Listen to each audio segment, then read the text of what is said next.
All right, we're live, everybody.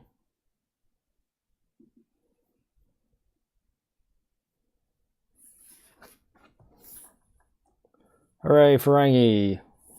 Hooray, Rangi's dead. Ding dong, the witch is dead. No, you have to pay taxes when you die. Like, unironically. Oh shoot, I had my microphone facing away from me. Do I sound better now? No, I just had the microphone facing the wrong way. How do I sound now? Okay. No, that was just me being retarded. I literally had my microphone facing the opposite direction. All right. Well, now that we got the audio, how's the noise quality for you two and me? Yeah, but how do you like volume wise? Like, is anyone quiet?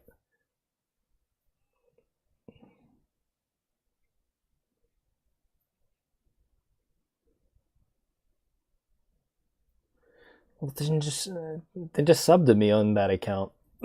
God forbid you give me another sub, right? Yeah, why would you ever do anything nice for me, right? Oh, fuck you. Damn, I see how it is. On the newer and shinier friends. Oh, there we go. The rain's not coming through, is it? Ring the bells. Ring the bells.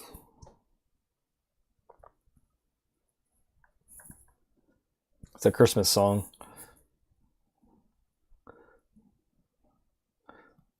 Well, I mean, Christmas song, gay porno. Take your pick, I guess.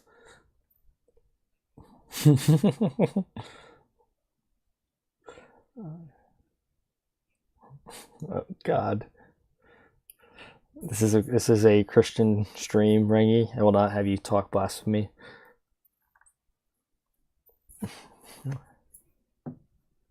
Yeah. This is an anti-Rangiism podcast. We do not condone Rangiism here. We flay all who practice. But all right. So did anyone check the audio yet? And no one sounds quiet.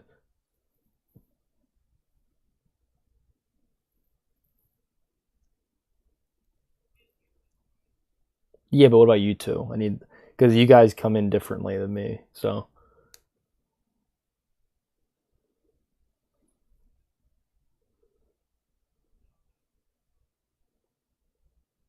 see, this is why.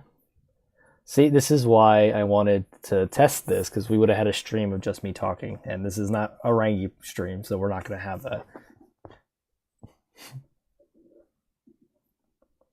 All right. Yeah. All right. See, this is why we test these things. I've played these games before.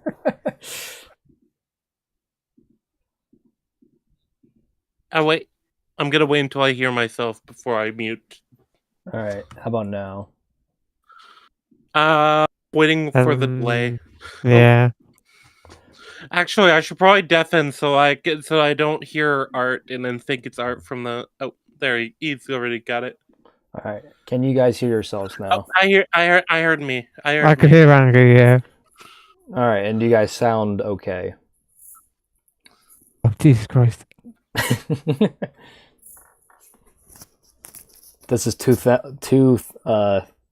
two-factor authentication right here.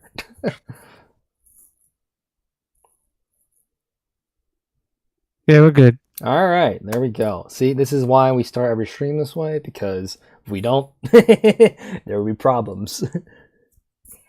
Luckily, the monkey business,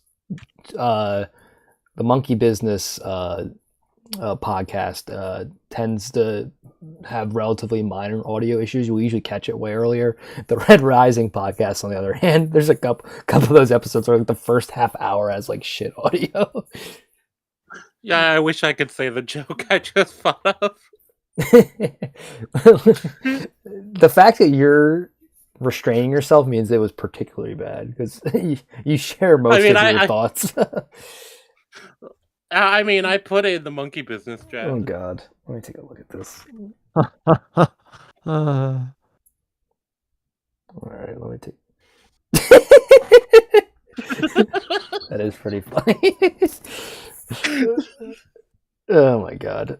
Well, I mean, it is your kind, so I guess it's up to you whether you feel like sharing. I'm not gonna say it on you. I'm not gonna say it on your stream. Yeah. Anyway, let's get into our favorite thing to do before we start these streams. Let's be honest, it's the real reason everyone's here. Let's go to the year of our Lord 7 AD. All right. So, got some good fun facts for you. So, in this year, Augustus, our boy Augustus, is still the emperor of Rome. 7 years strong. He's all these other empires, they keep changing hands. Augustus, steady hand at the wheel. So, props to you, Augustus. Now, over in China, Emperor Ying, the successor of Emperor Ping, is second year of Emperor of China. So we went from AI to Ping to Ying, and unfortunately Pong doesn't get a mention here. But we shout out to our boy Emperor Pong. Lucy Ying, by the way, in 7 AD is only 2 years old. Wait, I forgot that detail. Yeah, right. Yeah, because he's Wang Mang's puppet. Yes, it's like fucking like a child sitting on the throne, and Wang Mang's just like behind him, like Not even shaking. a child, like, is literally a baby sitting on the. Yeah, he's just behind him, like fucking rubbing his hands together menacingly, like yes. And like, here's the thing: Emperor Ping was only like 8, so like it's not like we had like an adult beforehand. It was like we went from a child to a literal toddler. Yeah, once they get old enough that they start having thoughts of their own, they get whacked. Wang Mang has to get rid of them. Yeah, I was gonna say, like, oh, you're turning 8 years old. You're starting to have thoughts of your own. No, we can't have that. Bye bye. Get poisoned, bitch. Oh my God. And for any new viewers, Wang Mang is our goat. He is real life Littlefinger in ancient Chinese lore. Yeah. Yeah. So I put up a picture up on stream for everyone. This is a historical rendition of what Wang Mang would have looked like. I'm sure a couple of these features were exaggerated, but I like to imagine that's exactly how he looked like. Yeah. So we will now go. Oh, and then Vonis the First potentially became King of Kings and ruler of the Parthian Empire this year. It was either this year or year 8. China and Rome are really the only two areas of the world with like really good record keeping at this time. So like everything else is kind of like approximations. But yeah, so that's why this segment has been like all about China and Rome, because they're like the only two actually bother to write everything down and like maintain it. Or at least in this a lot extensive of parts detail. of the world took a long time to even get like the idea of writing down their history, though. Yeah, that's what I'm saying. It's like those two empires were pretty ahead of their time. So that's why there's just a lot more known about ancient China and ancient Rome, because they actually cared about maintaining their own history. Now I'm sure there's a lot of like embellishments here and creative rewriting. Exactly. So we got to take everything with a grain of salt. That's why history is such a fascinating subject, because it's like everything is constantly changing. Like as a kid, you think everything's set in stone. It's like, no, what we consider to be the historical truth changes like every decade. So as new evidence and new scholars and new ways of looking at things emerge. But in Africa, the epoch of the Ethiopian calendar begins. So now that we have like an actual calendar in Africa, we'll probably get some better record keeping there. In Persia, like I said, Vonis the First became the ruler of the Parthian Empire. In Rome, the Illyrian tribes in Pannonia and Dalmatia continued the Great Illyrian revolt against Roman rule. Publius Quintilius Varus is appointed governor of Germania, charged with organizing Germania between the Rhine and Elbe rivers. He carries out a census, devises tributes, and recruits soldiers, all of which creates dissension among the Germanic tribes. Bulgarus of Edessa is deposed as king of Orosene, and then the construction of the Temple of Concord begins. Now over to Art to go over the Chinese section, because he is our resident Wang Mang scholar. He does love wanging his mang. In year 7, can I pronounce any of these names? It's funnier if you don't. True. Zai, the governor of Dong Commandery, and Lu Xin, the Marquess of Yangtze, started the largest rebellion of all against. What's the name of the? That's probably Lu Zhen. That's probably how it's pronounced. Yeah, we're to it now. They rebelled against Ruzi Ying, Emperor Ying. They declared Lu Xin the emperor, but Wang responded by sending messengers They were losing as emperor. Wang responded by sending messengers all around the nation to pledge that he would in fact pass on the throne to Emperor Ruzi once he was an adult. Sure. Yeah, sure, buddy, sure. I totally believe you. Wang's armies defeated Zai and Lu's armies in the winter, and Zai was captured and executed. Lu fled and was never captured. I'm chugging my water from laughing. Oh, no, I think Wang Mang poisoned me. Oh, that's not the poison yet?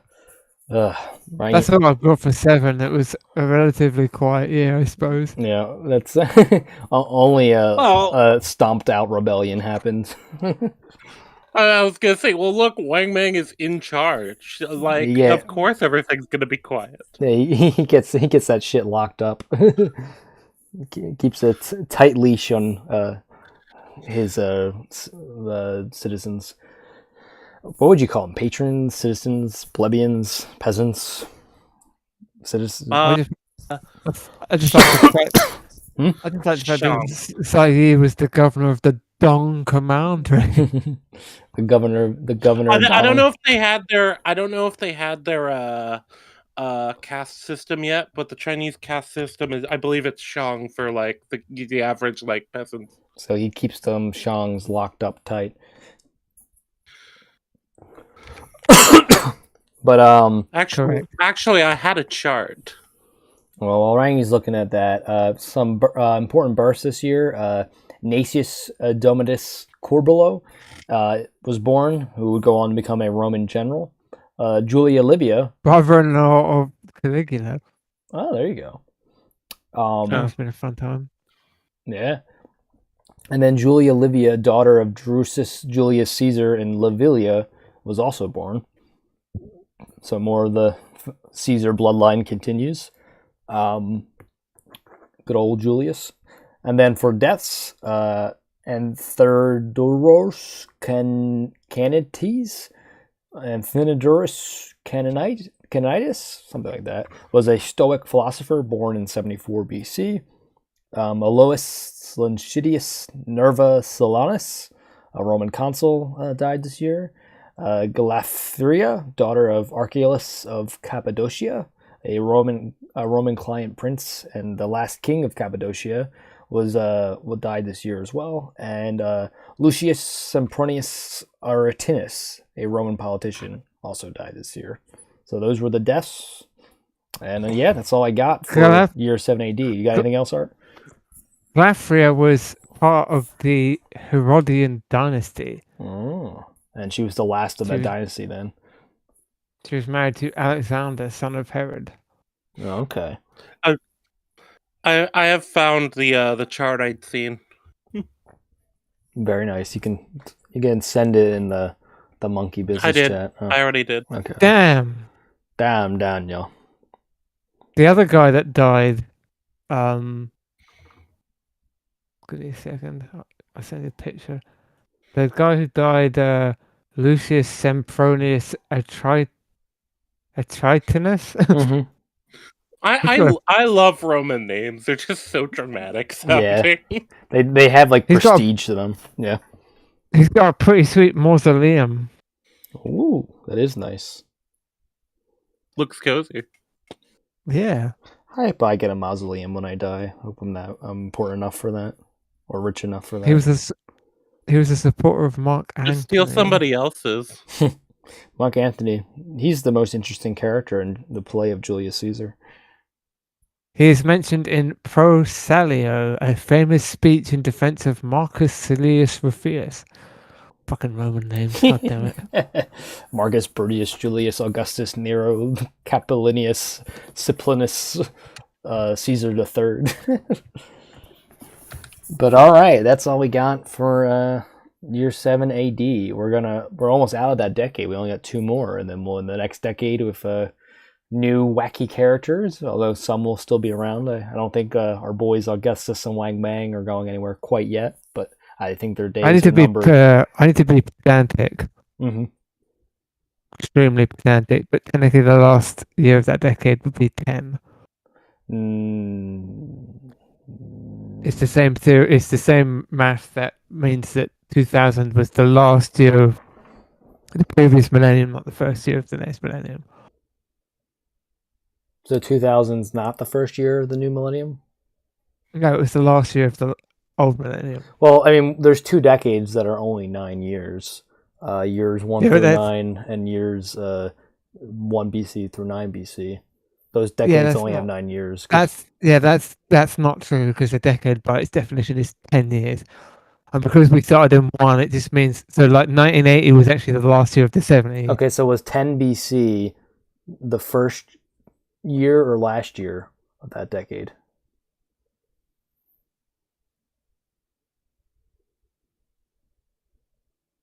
It would be the first year of the last decade of the BC. I think. I don't know. BC is more complicated, and I can't be fucked to work it out. Because then that would make year 1 the first year of the decade instead of 0. Well, yeah, there wasn't a 0. Yeah, so I'm saying, but then you would, the 10th year would be 10. Yeah. And that's my point. 10 is the last year of that decade, not the first year of the next decade. The next decade starts at 11 and ends at 20. Yeah, I guess that's true. But that so it's this really complicated thing of like, so the last year of the decade that started in 1971 was 1980. Yeah, I hate that. So I'm gonna elect to ignore that, even though that's the truth.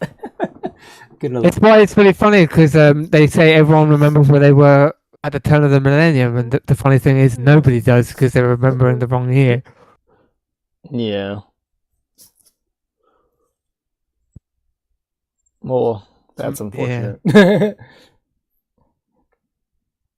All right. Well, on to Dr. No. Anyway. No. Doctor.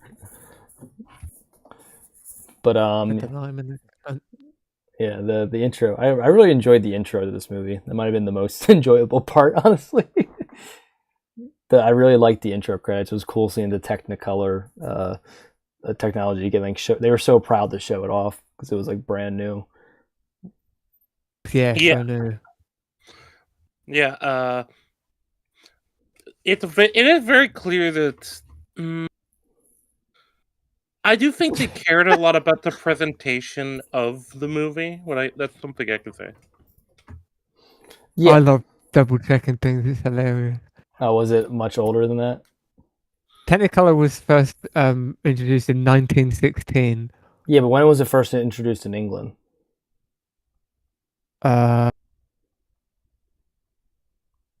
the 1910s. Really? I believe so. Well, we had a different one. We had Kinemacolor, but yeah, but you had to get your local council to approve it. Technicolor was first. Okay, so not as bad, but still bad. Technicolor was first used in Britain in 1936. Yeah, that sounds right. Because like fucking The Wizard of Oz is Technicolor and shit like that. I mean, I know that's not English, but Okay, I mean, still, it's a relatively new technology. It's been around for what, 15 years at this point. 26. That's Okay. 26 years. I'm not a math person, Art. As we've learned.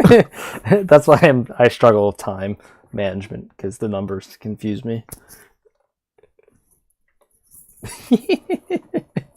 Art's just speechless. Well, yeah, because time is my thing. I'm very good with time. I'm horrendous. It's one of my weaknesses. One of my only weaknesses, actually. All right, let's go. I'm okay. Let's go into. We'll start. Do you want to start with our general thoughts on the film, or do you want to start with the external section? Let's go ahead and go with general thoughts. I think just gonna. All right, we'll start with With, Rangi, and then we'll end with me. You know, this is for this film. It's a case of I wanted to like it. I will say that. James Bond has never been my thing. There's a few movies I like, but overall, a lot of it I think is kind of. It's the Call of Duty of movies when it comes to like Spy genre. these early, well, kind of the like what late '60s, early '70s. Well, I mean, the franchise goes from the '60s and then doesn't really stop. So, if you're just calling, Yeah, yeah, it's like every few years. It was for a long time, though. You'd get like the new James Bond film. we've actually had our longest stretch without one, like the past few years, I believe. Yeah, it's strange, but outside of that, just a lot of them are generic, and maybe it's because James Bond kind of did define what the genre would become. Because I say this to people all the time. It's interesting because when I get younger people, for example, to play a game, older game, like somebody in their 20s to play, I don't know, somebody in their 20s now to play BioShock. Uh, I sometimes you do get them being like, oh, because of its reputation, I thought it would be better, but it just felt generic, and it's because it's like, well, yeah, because a lot of the things this thing did, uh, became so popular that it just became standard. But it was one of the early adopters of these, these tropes or these techniques. Yeah, And so I feel it like wasn't played out at the time, but since we're watching it yeah, retroactively, it feels played out since we've seen it all 100 times, even though it was fresh at the time. that's kind of how I feel about this, and I have to kind of try to put myself into the mindset of the period, and also, just in general, I think it's also really slow and kind of drawn out. We were talking about this before we were on stream. There came a point where I just put on 1.25 speed. Yeah, we'll get into the pacing later in the stream, but that definitely is one of my biggest gripes with it Yeah, as well. And I think yeah, I like the movie the most out of the three of us. yeah. And there's also a lot of stuff in it. I feel it feels like they had a specific amount of time they wanted to reach.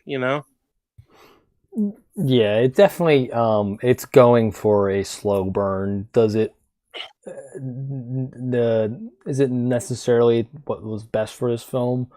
Probably not. But again, we'll go into that more later. But you got any other concluding thoughts on your opening statement? Overall thoughts. I think it's fine. For what it is. I There's some things I find charming about it I to an think extent. sorry I keep cutting you off, but I think Sean Connery as James Bond is like kind of the thing holding this all together, in my opinion. Yeah, kinda. It's well, and the fact that this is the first, and a lot of people who are, well, no, I won't say that. No, I don't think I agree. Sorry, I just thought that I was about to go on, and then I realized, no, I don't really agree with that. Oh, But yeah, I think I'm done there. all right. So Rangi thinks it's essentially mid. We'll explain. He'll explain further why later. Art, what about you? Yeah, I don't like this movie. It's interminable. It just never ends. And it's not even 2 hours long, but it just never ends.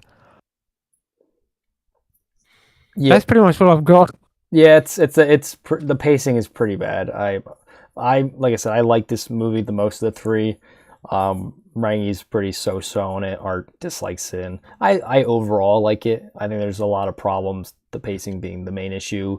Some of the side characters are pretty flat. Like they're kind of just there. They don't really have any personality. The villain is pretty boring. Like I said, Sean Connery pretty hard carries this movie for me because fortunately enough, he's the protagonist because that's like, at least if you're gonna get one character right, get the main one right. So I think he had a phenomenal performance, and like he was always engaging me, even if the story wasn't. So that's kind of my thoughts on the film. Is like I was never bored because I found Sean Connery's performance charming. It was also just kind of personal amusements, like some of the interactions with stuff like his secretary that would never fly today, which was just kind of funny. That was what was normal in the 60s would be a major HR violation today. So we'll get into that more later. But I have to be pedantic again. Mhm. M secretary. Yes, M secretary, correct. Which is, I don't know if that makes it worse or not, but yes. To be fair though, I think he flirts with like another person's secretary as well, and he flirts with every woman he comes across. Let's be honest, but that's kind of what James Bond is famous for, or at least became famous for. But yeah, so we'll get into, and also hi True Shame, and he's calling you out for not being patriotic, Art, and liking the staple of your culture. He's an Ameriboo. That's why Art is the Ameriboo. Yes. Yeah. But all right. True. Speaking of Art, we like to let Art handle the external section. So Art, take it away. Development and financing. Development and financing. Right. Okay. Well, first of all, I will say that Ian Fleming wrote Doctor No as a television outline for a producer to promote the Jamaican tourism industry. Oh, interesting. Huh. After that fell through, he began a meeting with Canadian film producer Harry Saltzman about making a screen adaptation. Fleming was not a fan of Saltzman's previous movies. But after seeing the movie Saturday night and Sunday morning, he sold him the film rights to all of the James Bond novels except for Casino Royale and Thunderball for $50,000. And those are the two most popular stories. After Saltzman gained the rights to the novel, he had trouble financing the project, but screenwriter Wolf Mankiewicz, or Mankiewicz, I don't fucking know, introduced Saltzman to Albert R. Broccoli, who wanted the rights to the novels and attempted to buy them from Saltzman. It's interesting. I'm looking at the Wikipedia, and there's a clear mistake in the Wikipedia. It says the film makes a few references to threads from earlier books and later books, such as the criminal organization Spectre, which was not introduced until the 1961. Oh no, I misread that. Okay, dummy. I'm ranked hard. A number of Hollywood film studios did not want to fund the films, finding them too British or too blatantly sexual. That's an Eventually, they received $1 million from the United. That's the reason Art didn't like it. $1 million. Eventually, they received $1 million from United Artists to produce the movie for a 1962 release. Initially, they had wanted to do Thunderball, but there was an ongoing legal dispute between the screenplay's co-author Kevin McClory and Ian Fleming, so they chose Doctor No instead. They got $1 million later. They had to get $100,000 extra. So, as a result of the low budget, only one sound editor was hired, and many pieces of scenery were made in cheaper ways, with M's office featuring cardboard paintings and a door covered in leather-like plastic.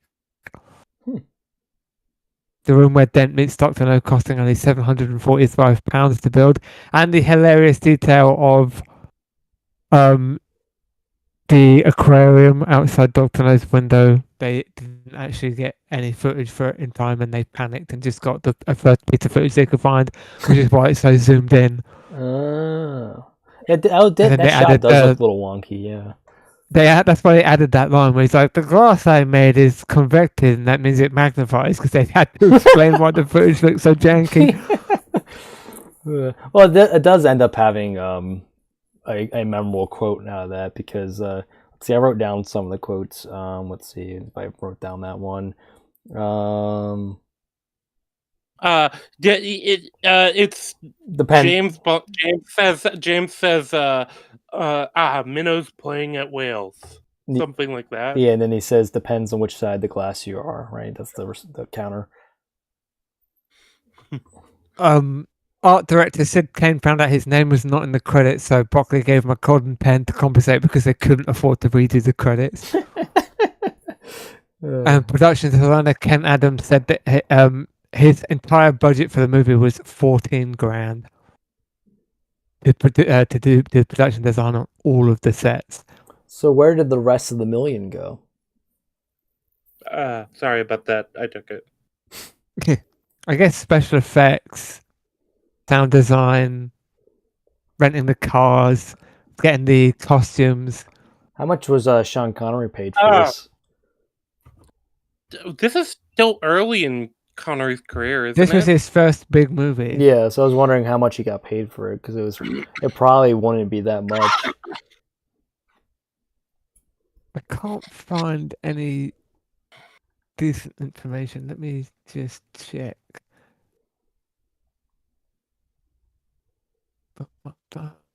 $16,000 for Dr. No.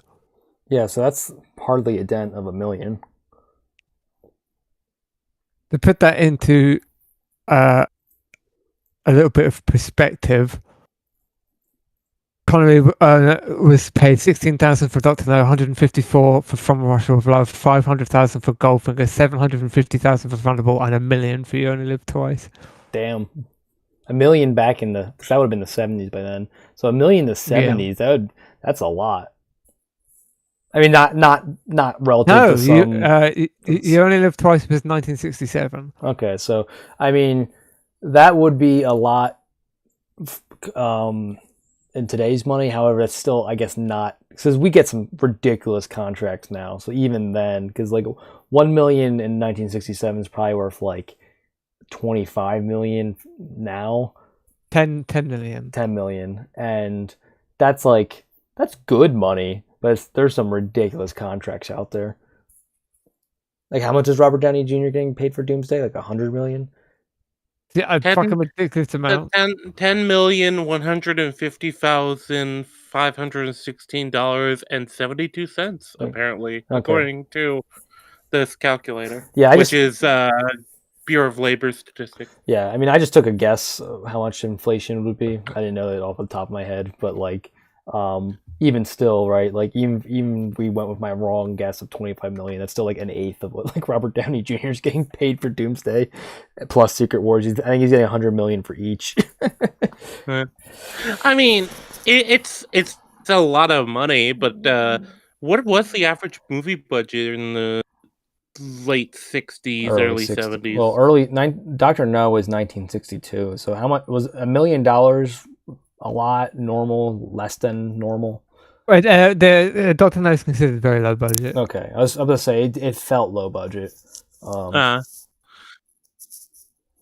as an example, this is a bigger movie, more expansive, but Lawrence of Arabia came out the same year, and that cost $15 million. Yeah, and that's like one of the biggest movies of that decade. Yes. Yeah, and that's 15x. That's a pretty good metric. Yeah. Longest Day cost $8 million. To Kill a Mockingbird cost $2 million. Really? Why did that cost $2 million? Was it like actor salaries? Because like that movie doesn't have like any special effects, like no action scenes. Like it's got Gregory Peck in it. He probably cost a bit of money. Okay, because I was say like that surprises me how much it costs for like basically most of the film taking place in a courtroom.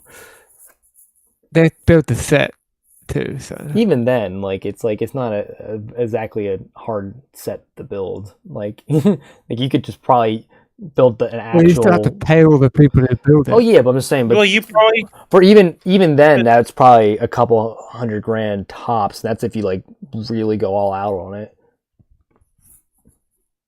Which they would have, because it was a big studio picture. Yeah, but I'm saying Yeah, like even then, like that would have been maybe a 20th of the budget.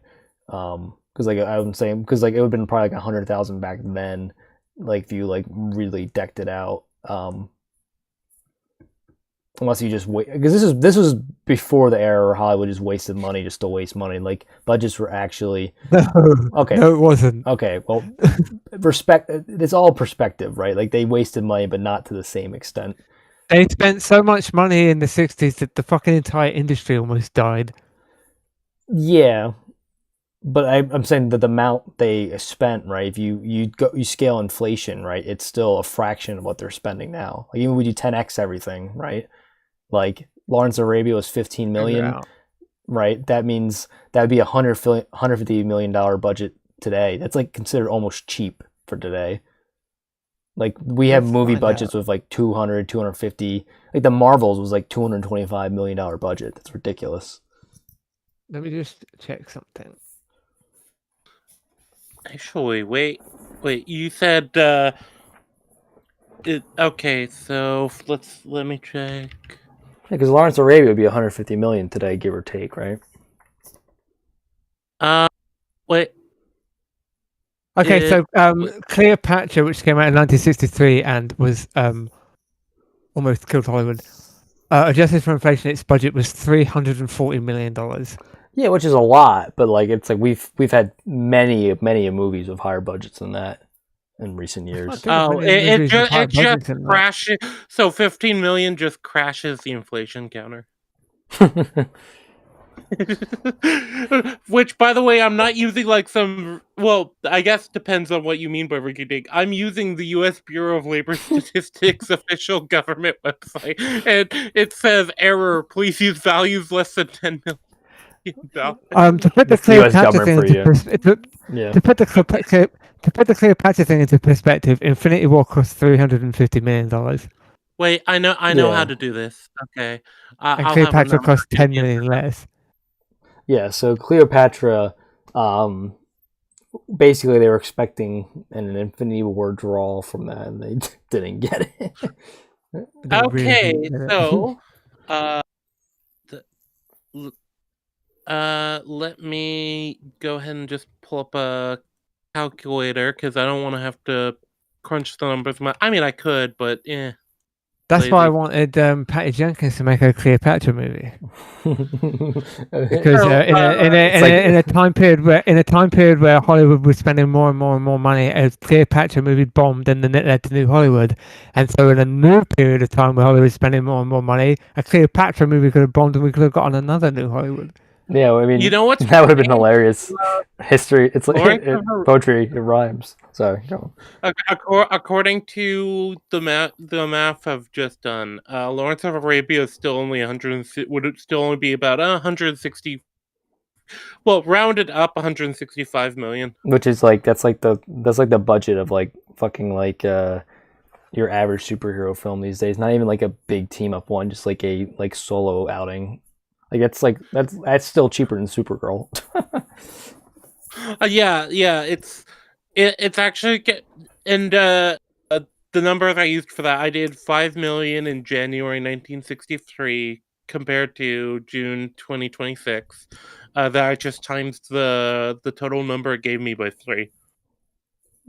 Gotcha. All right, now let's move on to production and marketing. Back to you, Art. Production and marketing, not casting. Well, we can. Oh yeah, we'll go. Well, casting. We can do that now. Yeah, sure. I mean, we're gonna go over all the characters later, but we can jump around a little bit and do some of that now.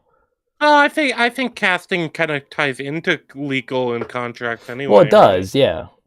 But we kind of have two areas we could touch upon it, so it's dealer's choice. It's kind of important to know like who's playing it and how much they got paid for it. No, we could also go over like who could have gotten the role and stuff like that. So take it away, Art. Okay, James Bond.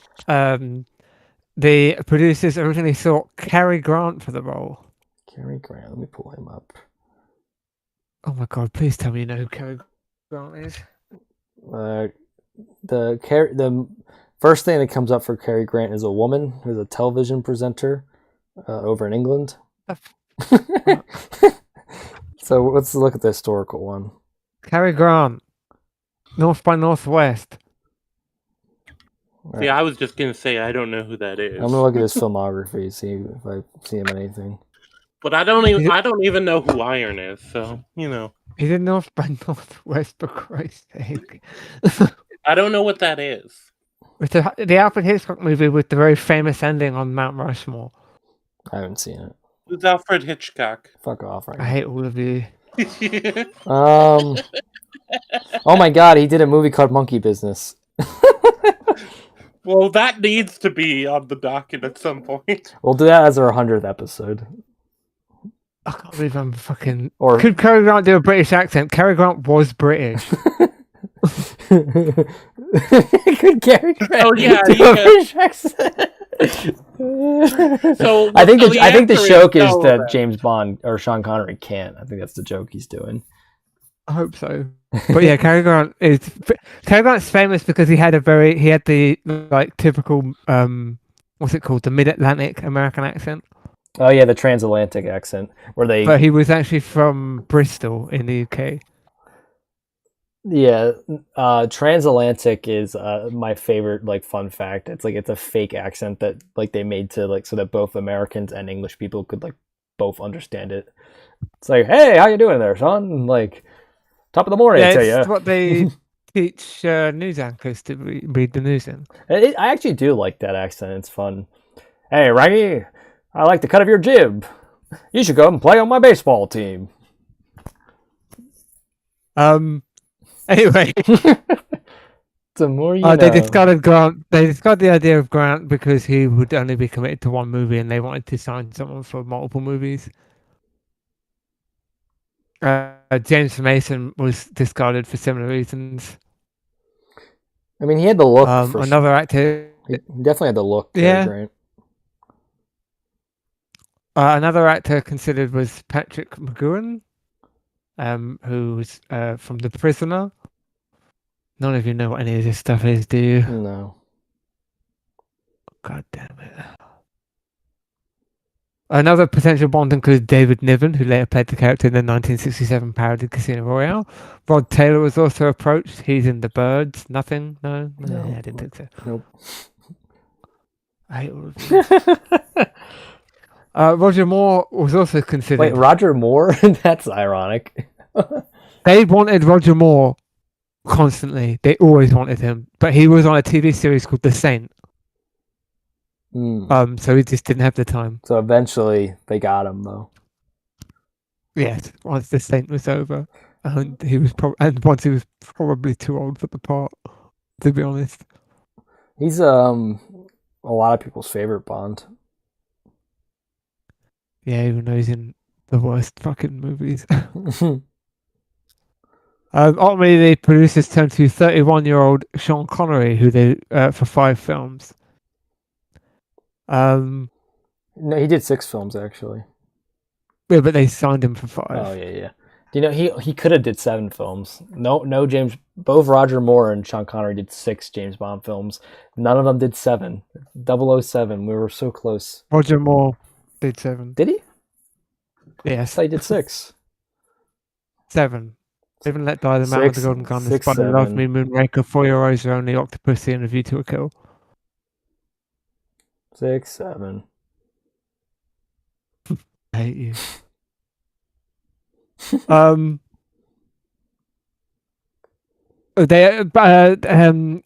Ian Fleming didn't want Sean Connery because, well, obviously James Bond is English and Sean Connery is Scottish. James Bond is upper class. Sean Connery is working class. But here's the funny thing, Art. Ian Fleming, as much as he didn't like Dr. No, which so he's in agreement with you there, Art. He really liked Sean Connery as James Bond, so much so that he added Scottish ancestry to the character in later books. one of my favorite quotes, and only because it leads into a great joke I heard once. Schwartzman and Broccoli said that one of the reasons they decided to cast Connery is because they watched him in the window as he went back to his car after the audition, and they said that he walked gracefully like a cat. And the joke is, it's like, if you think about it, that means he was walking on all fours.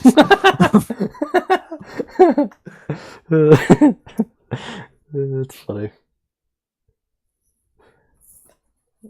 Right, so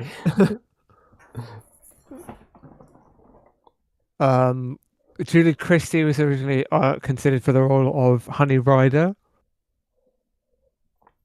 but 2 weeks before filming began, they cast Ursula Andress, who was cast because they saw a picture of her in a wet t-shirt. I'm not joking. Based. I mean, she was probably the most attractive woman in the film.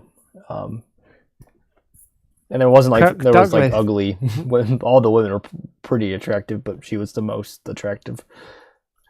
Her voice is also dubbed in the finished film. Really? So that's not her voice at all?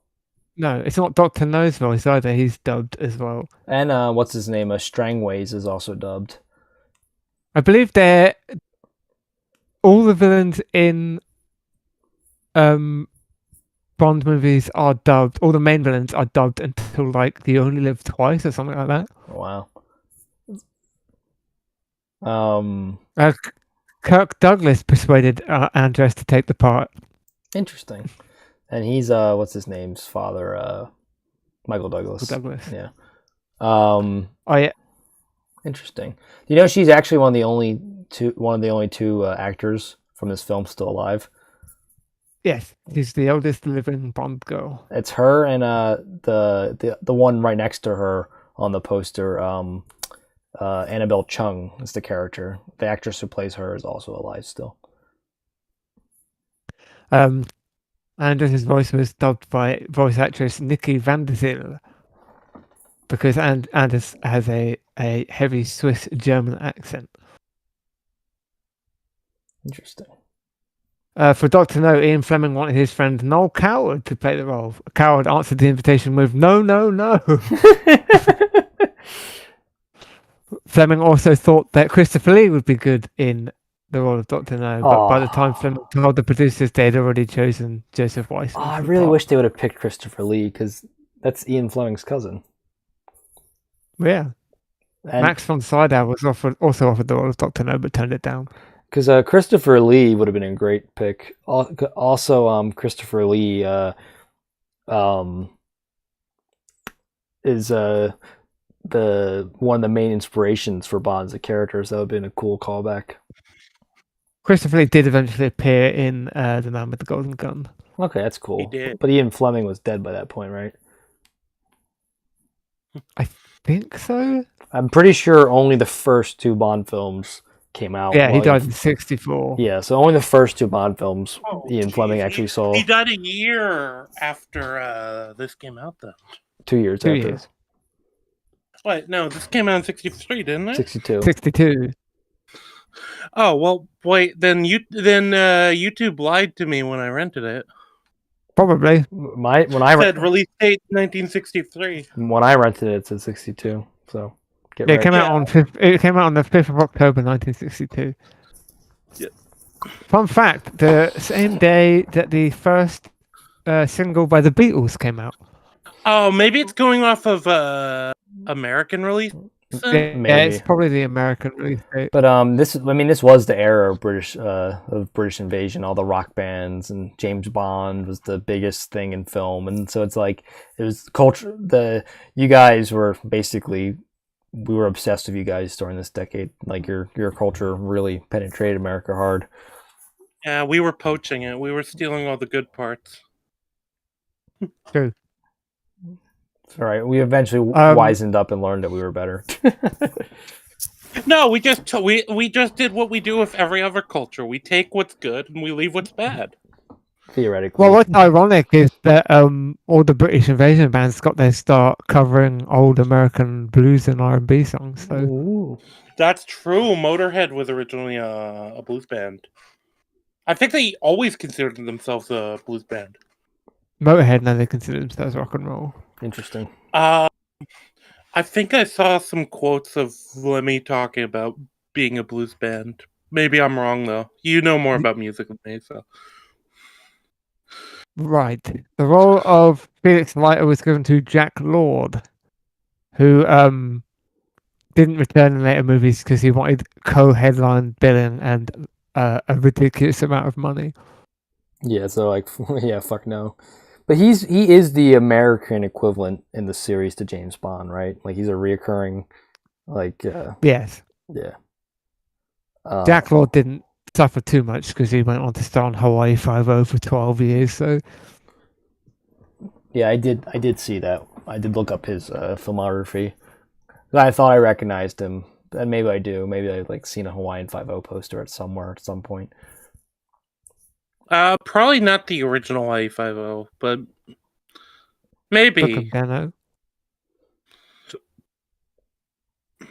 The cast also includes a number of actors who would have become stalwarts of future films. Bernard Lee plays M, which she would play for 10 movies, and Lois Maxwell plays Moneypenny, which she would play in 14 installments of the series. So she's the most heavily decorated cast member of the series, right? Yeah, I think she's in more. I'm wondering if Bernard. I mean, 14 is a fucking ridiculous amount. Wondering though if the guy who played Q might be in more, because the guy who played Q in this one was only in this one. Yeah, but the guy who plays Q in the next one would keep going until the Brosnan movies. Okay. That's why I'm wondering he might be in more.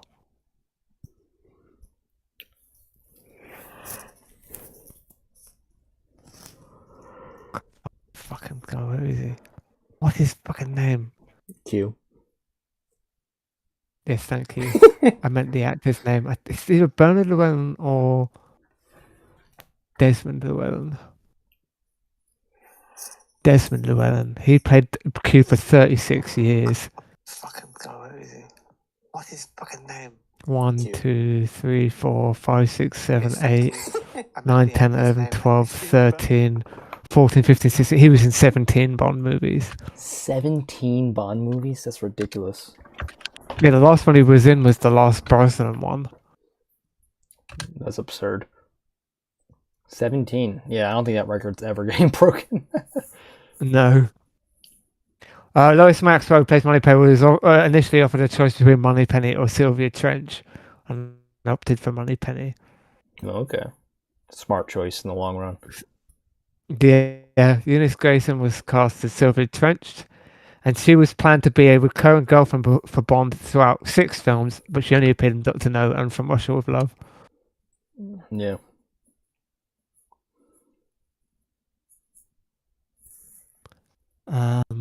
Let's see what else we've got here. Rangi, that's pretty much it for the big cast. Why are you typing in the chat right to yourself?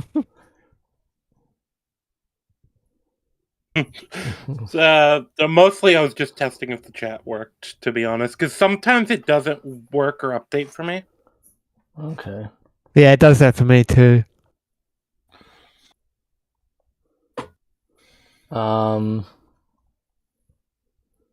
Okay. So that's it for legal and contracts. Production and marketing. Take it away, Art. Production and marketing. Dr. No filmed in Jamaica. I believe it was one of the first movies to actually shoot in Jamaica. That's cool. Shooting took place at what? What made them do that? That was terrible. Jamaican me crazy. You should kill yourself, Rangi. That was a terrible one.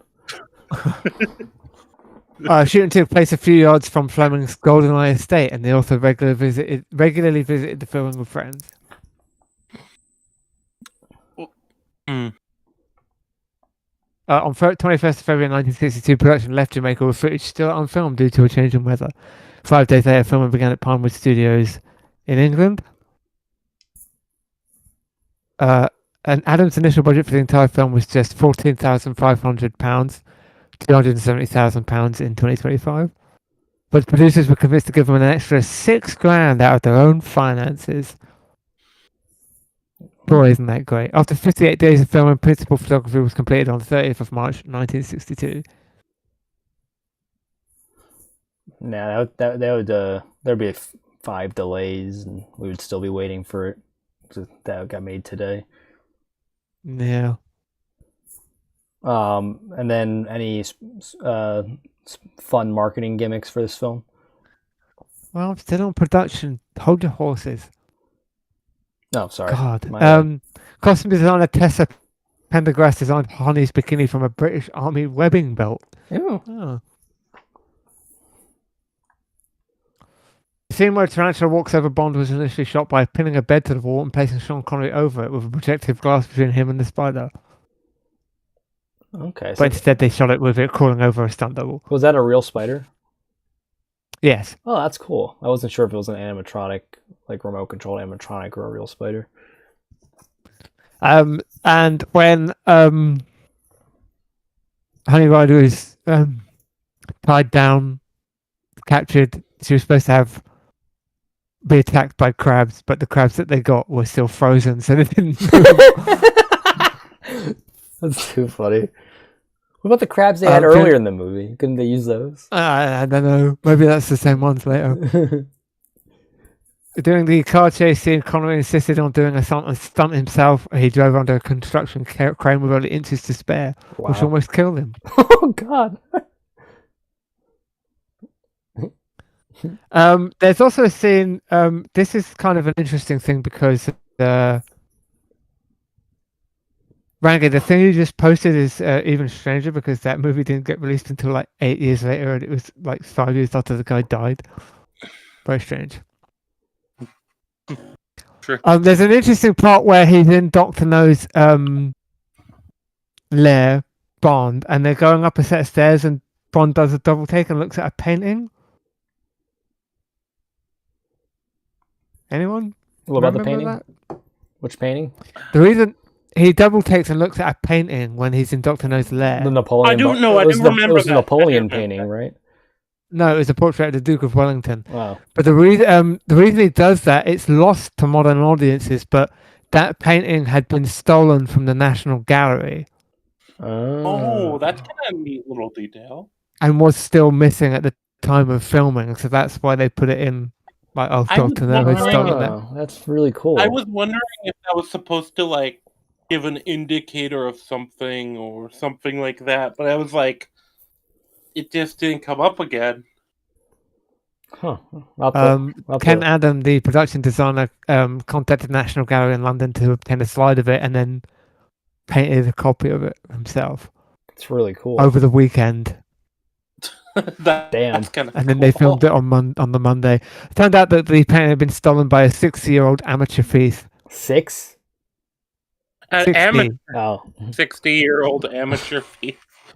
Well, I mean, hell of a debut there.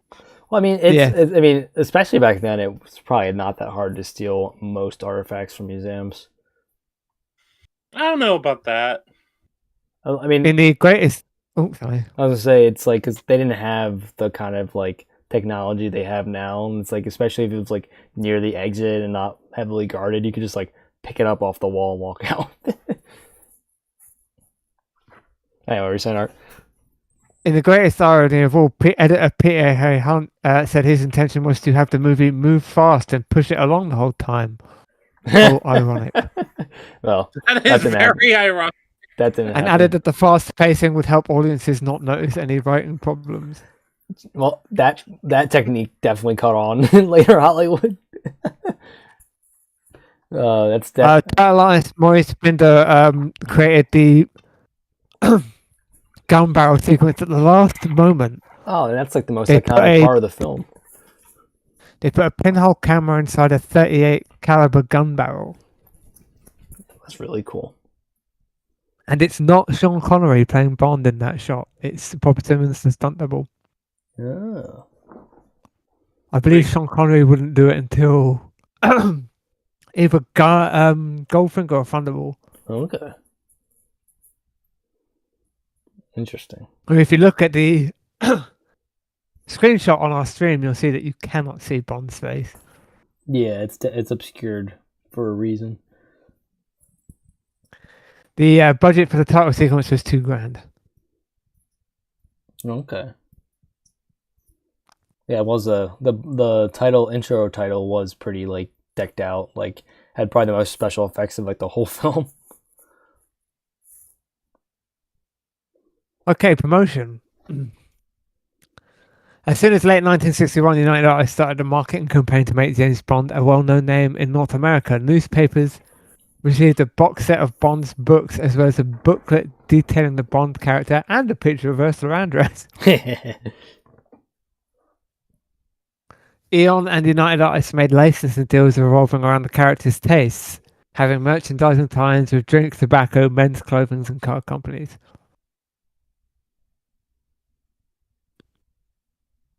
After Doctor No had a successful run in Europe, Sean Connery and director Terence Young did a cross-country tour of the US in March 1963, which included previews of the film and press conferences. It culminated in a well-publicized premiere in Kingston, where most of the film was set. Oh, that's cool. I like that. Doctor No had its worldwide premiere at the London Pavilion on 5th of October 1962.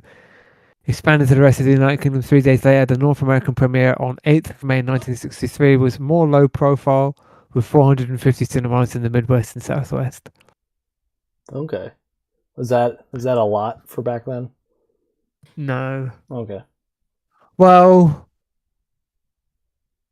kind of. It's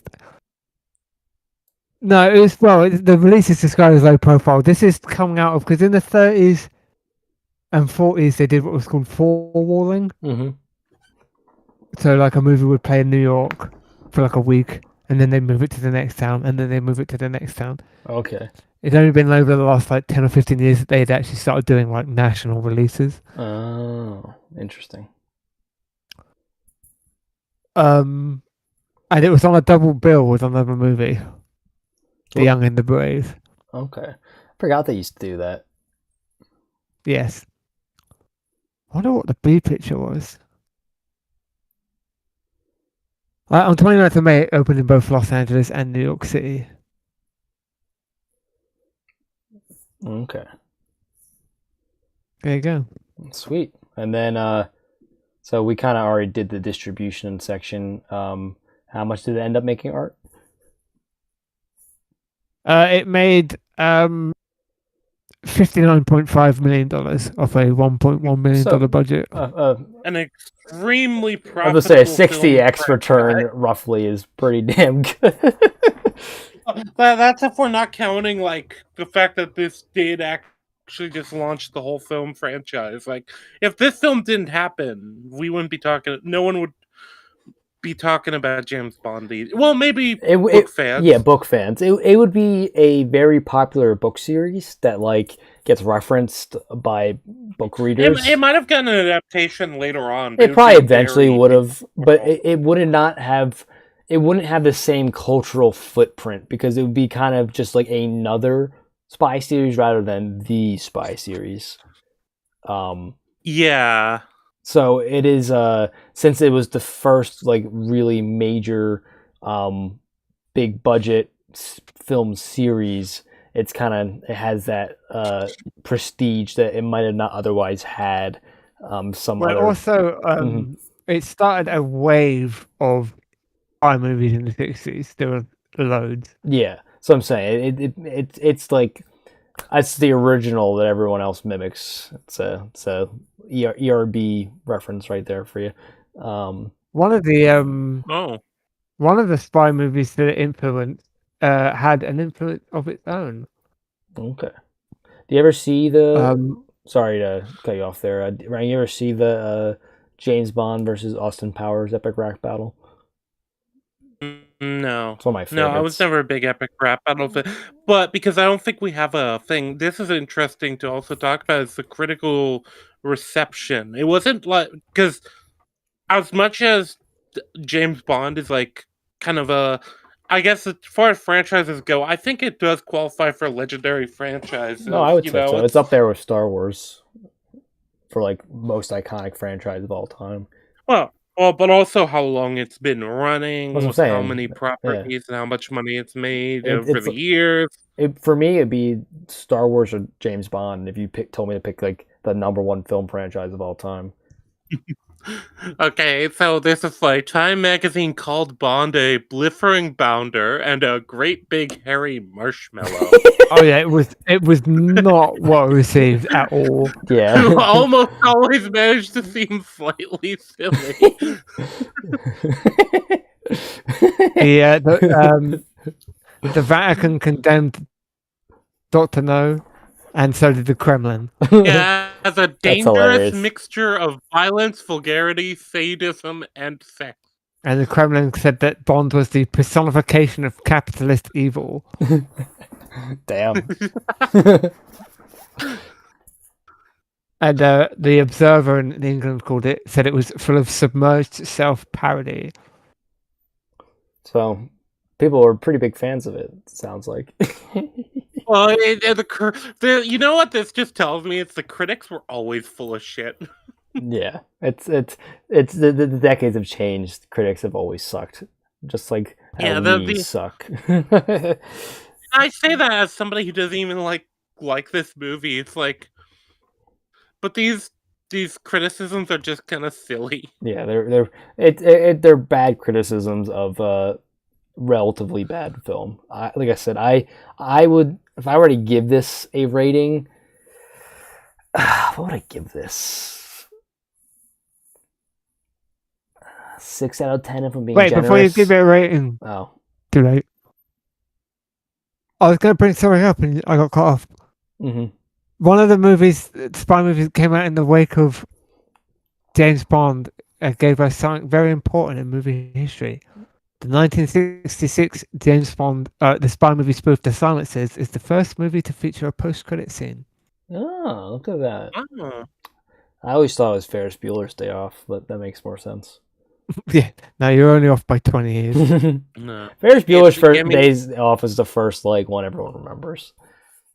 Give me time. I don't remember it again. And, you don't remember it? And I'll prove you No. wrong. It's what he's like. What are you still doing here? The movie's over. Go home. That one.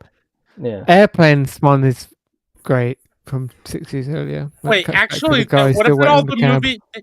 There are movies that did have their credits originally at the beginning, so I guess all movies did, but yeah, for a while. Yeah, so those are the ones with that had the first post credits. Oh, fuck you! I hate you. Yeah, Star Wars is the movie that popularized putting the credits at the end. Okay.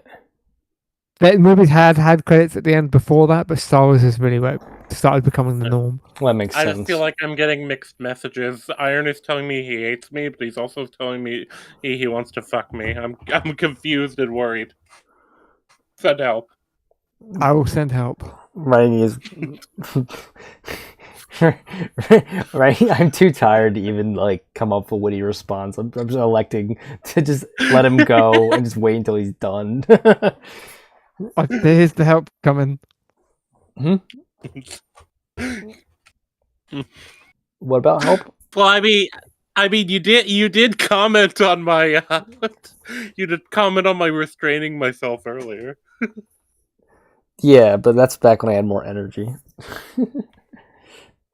I just like how out of context this would sound. I just sometimes you just gotta let Rangi get out of his system, then he can calm down for a bit. He's like a dog with too much energy. He's gotta let him bark for a little bit, then he goes back to sleeping, or whatever the fuck he does.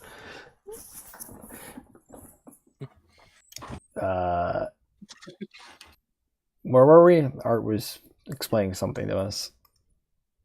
Oh, I finished explaining it. Oh. All right, so I guess we're done the external section then. All right. Yes.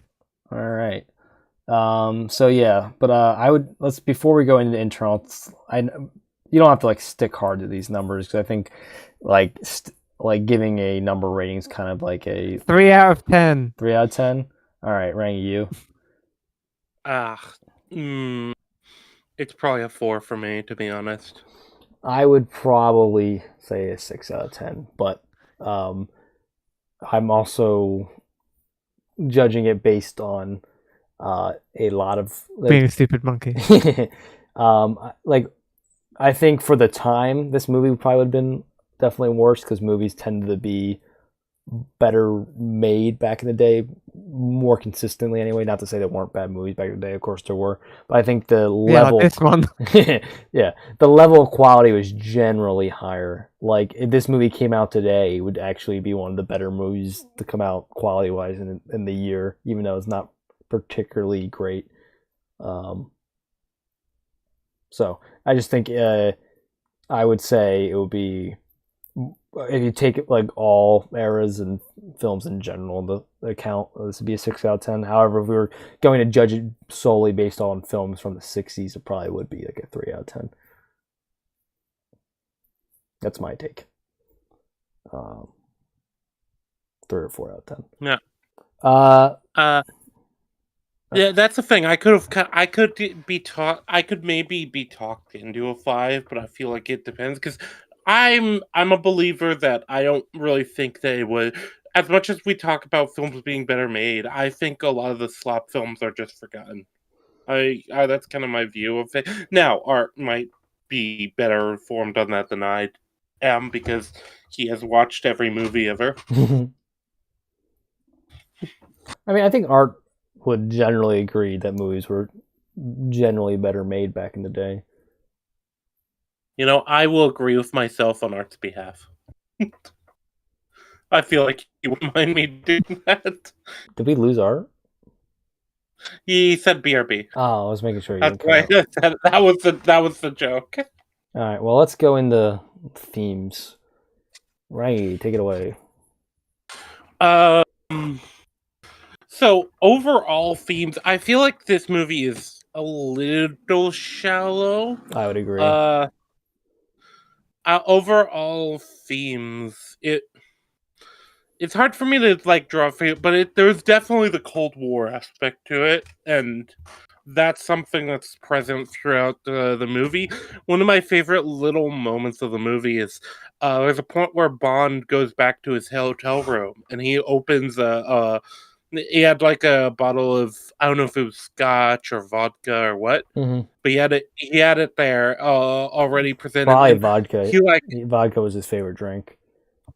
Yeah, yep, that we have kind of in common. But he like looks at, he opens it, he's about to pour himself a drink, and then instead he just puts down the bottle and grabs an unopened bottle from the drawer in case it's poisoned. Like I like the sort of paranoia aspect there. I like kind of the espionage aspect. This is during right at the forefront of the Cold War. I mean, I would say the overall theme is like crime doesn't pay. Essentially, like you will eventually, no matter how good you think you are, you'll eventually get caught in the end. Because again, themes back in the day were pretty more straightforward. Yeah. And I think I can get that. And then because he literally Dr. No brags about how intelligent he is, and then James Bond's like, for a criminal. it's like well, it's what I actually kind of liked Dr. No. I think he was probably one of my favorite characters. Well, he was one of the only. That's the problem. He was one of the only characters, so he kind of wins by exactly. but it's funny because for a criminal, and then Dr. No was like, yeah, criminal standards are the best standards. But yeah, I think Dr. No was kind of generic for being like the titular person of the movie, right? I was expecting a bit more. I remembered him being a bit more menacing because I watched this before. I still think he was one of the better characters, but again, I think it's more of a lack of competition rather than himself standing out. I think he's probably my number 3 in the film. Number 2 is Quarrel. I really liked, or Quarrel, however you pronounce his name. I really thought he was fun. The actor was very energetic, and he had some really good facial expressions. Like his eye movement was particularly impressive. Like he could really bulge his eyes out of his head, kind of like a cartoon character come to life a little bit. So I thought he was fun. And then Sean Connery obviously was the best part of the film for me. I think the only reason the movie is enjoyable overall for me is because I just enjoyed his take on the character so much. Like I literally fell asleep watching a Daniel Craig movie before, so I've never finished any James Bond movies other than this one. I've tried twice with Daniel Craig. I think it was like Skyfall and one other one. It wasn't Casino Royale because I probably would have not fallen asleep. But both James I was Bond. going to say Casino Royale is the best. Well, from what I've seen, it's the best movie of the Daniel Craig era. Well, that's the one that like people generally like. All the other James Bond ones are like mixed negative reviews. Casino Royale is overwhelming positive, but like I remember the video games being good though. I think I watched. I think Spectre was one of them. I think it was Skyfall and Spectre, and I fell asleep during both of them, so I never finished either. Sean Connery is a much better Bond than Daniel Craig in my opinion. Although, funnily enough, even though my dad doesn't particularly like a lot of the Daniel Craig movies, Daniel Craig is his favorite James Bond because of Casino Royale, which I guess is fair enough.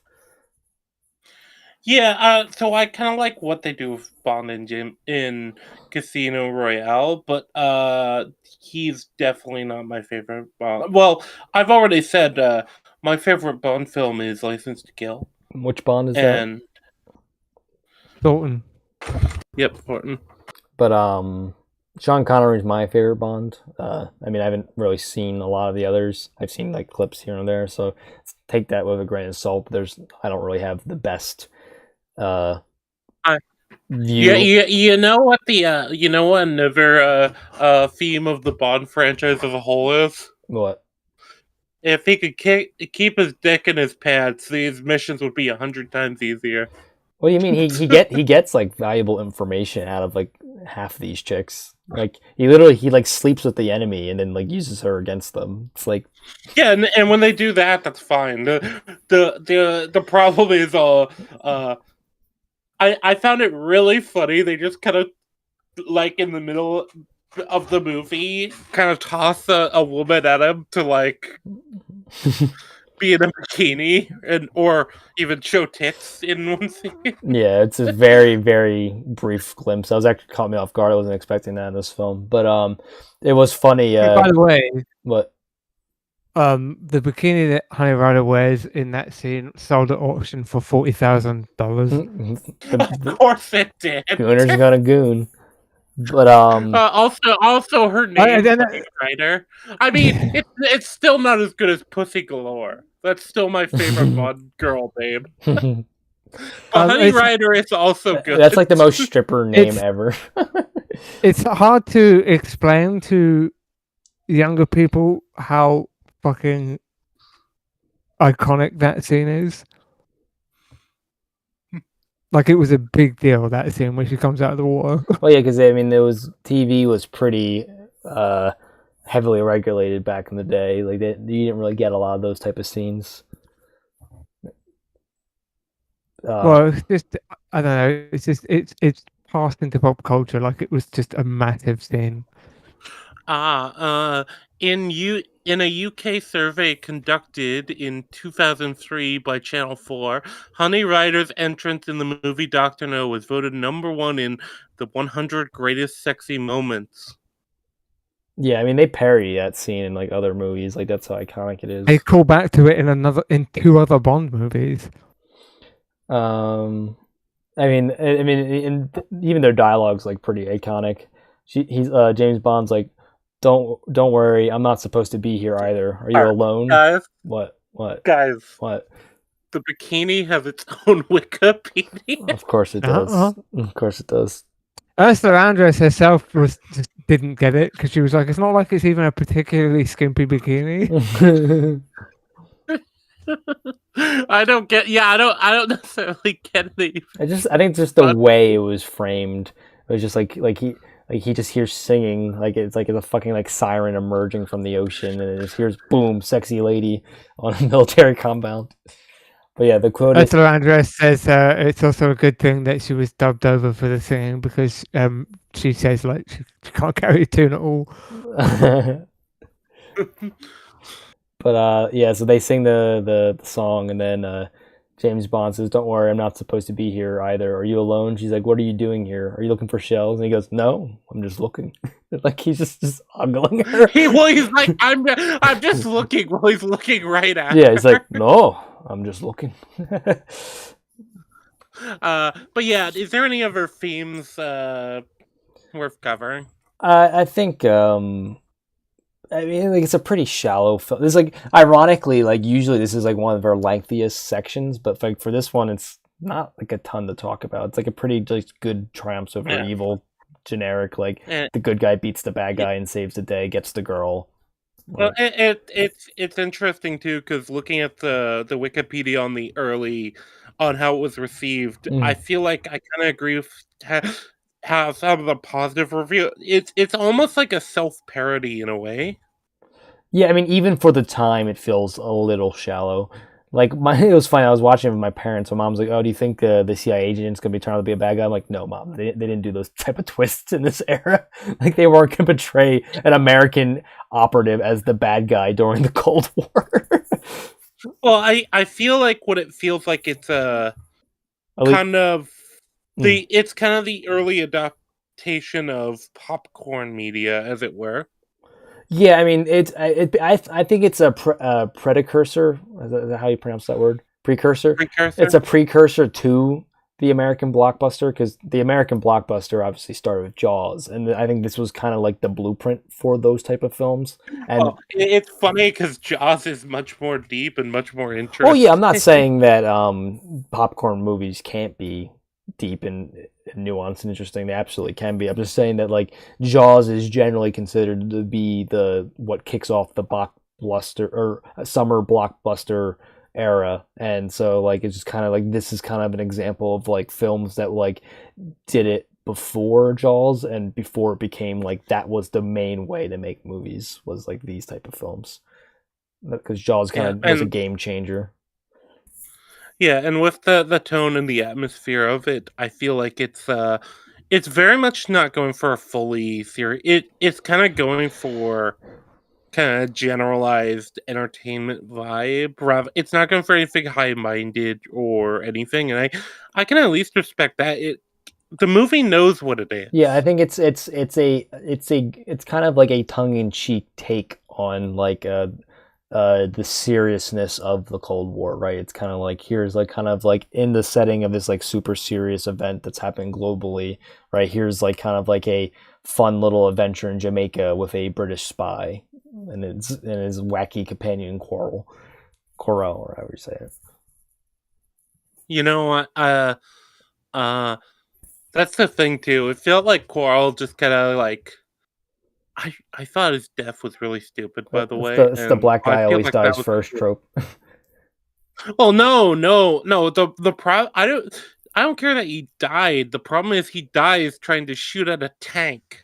That's what that was James Bond's idea, right? Shoot at the windows or whatever, the tires. Yeah, Bond sent him out to die. Well, I mean, I don't think Sean Connery was particularly fond of his type. Let's put it that way. Sean Connery was born in the 30s. I have to remember that. But yes. Well, maybe it's just because he didn't know what his future role would be. But not his next future role. But yeah, Quarrel, the actor who played him, I think Art touched upon it earlier, but he died like a couple years after this film, so this was one of his last films. But yeah, I think it's basically how I would describe this movie is like the tone is goofy, but the atmosphere is serious. If that makes sense. Like the Cold War atmosphere is like very serious, but the tone of the film itself is goofy. So it's kind of like it's an interesting vibe, right? Because like Sean Connery never takes anything too seriously. Like his James Bond is always kind of just like very like kind of like tongue in cheek, and like even though it's a very serious situation, since he never takes it too seriously, the audience never takes it too seriously.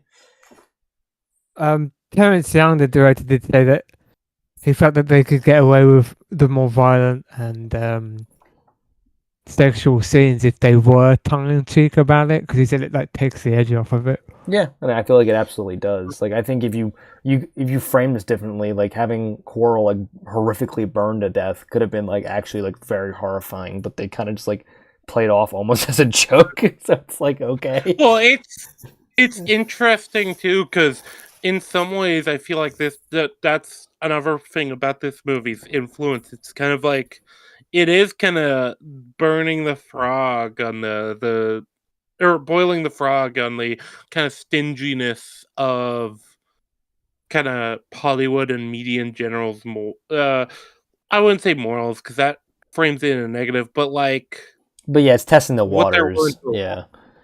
yeah. And I do think that's a good analogy. Like they kind of crank it up with each additional film, see what more and more they can get away with.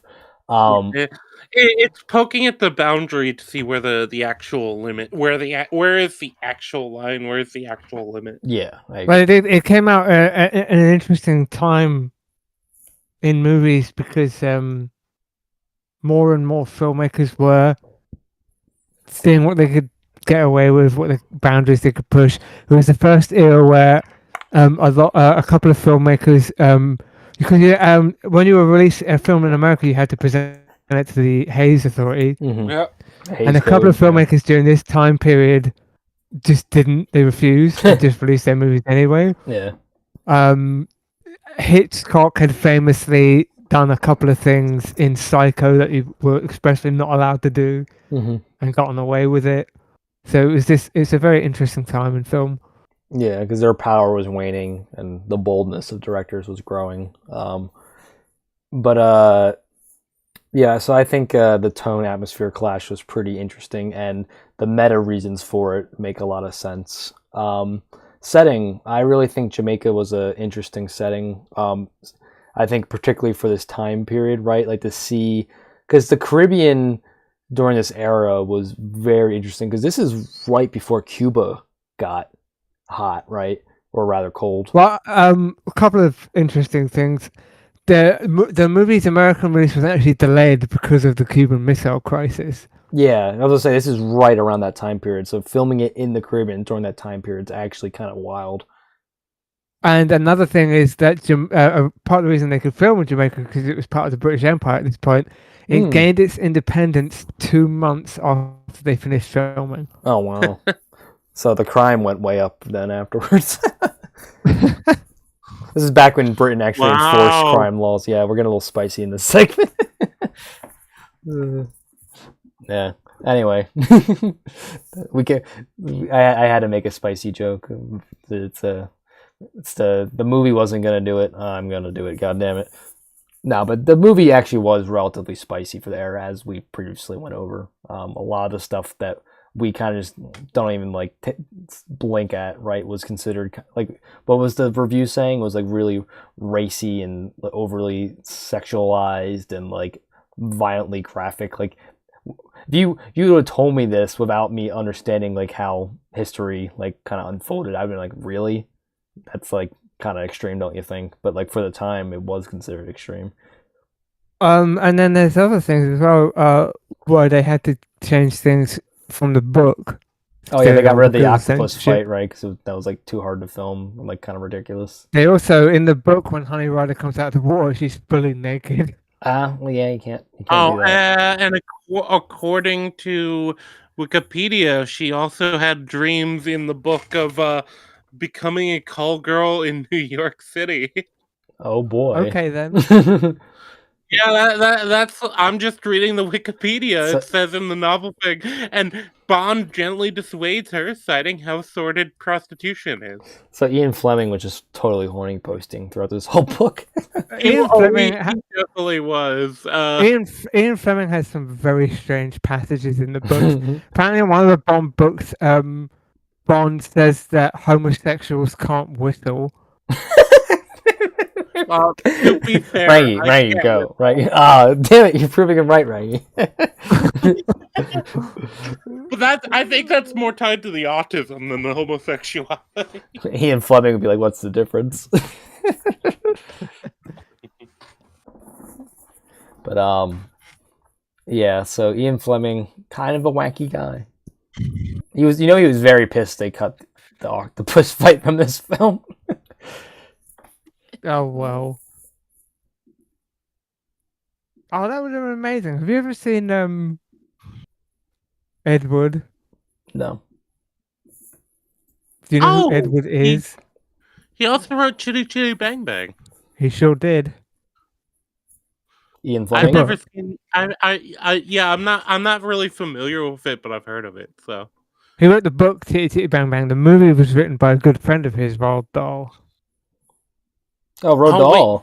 That's cool. the Roald Dahl? Yes, the Roald Yeah. Dahl. The children's novel. Oh, Yeah, he was good friends with Ian Fleming, so he wrote the movie version of Titty Titty Bang Bang. He also wrote one of the Bond films. Roald Dahl wrote a Bond film? Yeah. I did not know that. Trying to remember I didn't which either. one. Yeah, he wrote You Only Live Twice. Okay.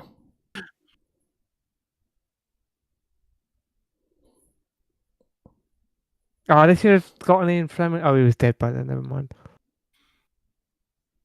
To be fair, Ian Fleming did literally title a one of his novels Octopussy. So Yeah, He did. that dude is a horn dog through and through. Well, what's the meme about being a successful writer? It's like character themes, the office, barely like, disguised flesh fetishes. Yes. I guess Tolkien was Huh. a foot guy then. The short story that Octopussy takes its name from is Octopussy and the Living Daylights, which is weird because the Living Daylights is a later Bond movie. That's probably why they used that name. But I do think it was cool that they like filmed on location. I think it really makes the film feel more realistic, right? Because like a lot of films from this era are just filmed entirely on studio, and like some shots you can absolutely tell they're on a studio. So the fact they filmed on location, I think, makes the film more immersive. Not to say that the lair, which was obviously in a studio, that was very well designed. But I just thought it was cool seeing like them actually hang out in the Jamaican Isles. Wasn't one of the reasons that the film was made to? I remember. Well, yeah, said the book something about was the promoting book it. was right. It started off as a TV script, Oh, okay. which fell through, and he turned it into a book. But the original TV script was to promote Jamaican tourism, and Ian Fleming lived in Jamaica as well. So Okay.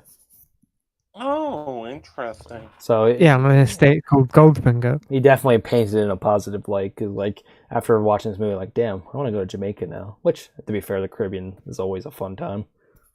Yeah, as long as you don't leave the resort. Yes. That is true. Then you're like, oh yeah, we're in a third world country, right? It doesn't feel like it when you're on the resorts.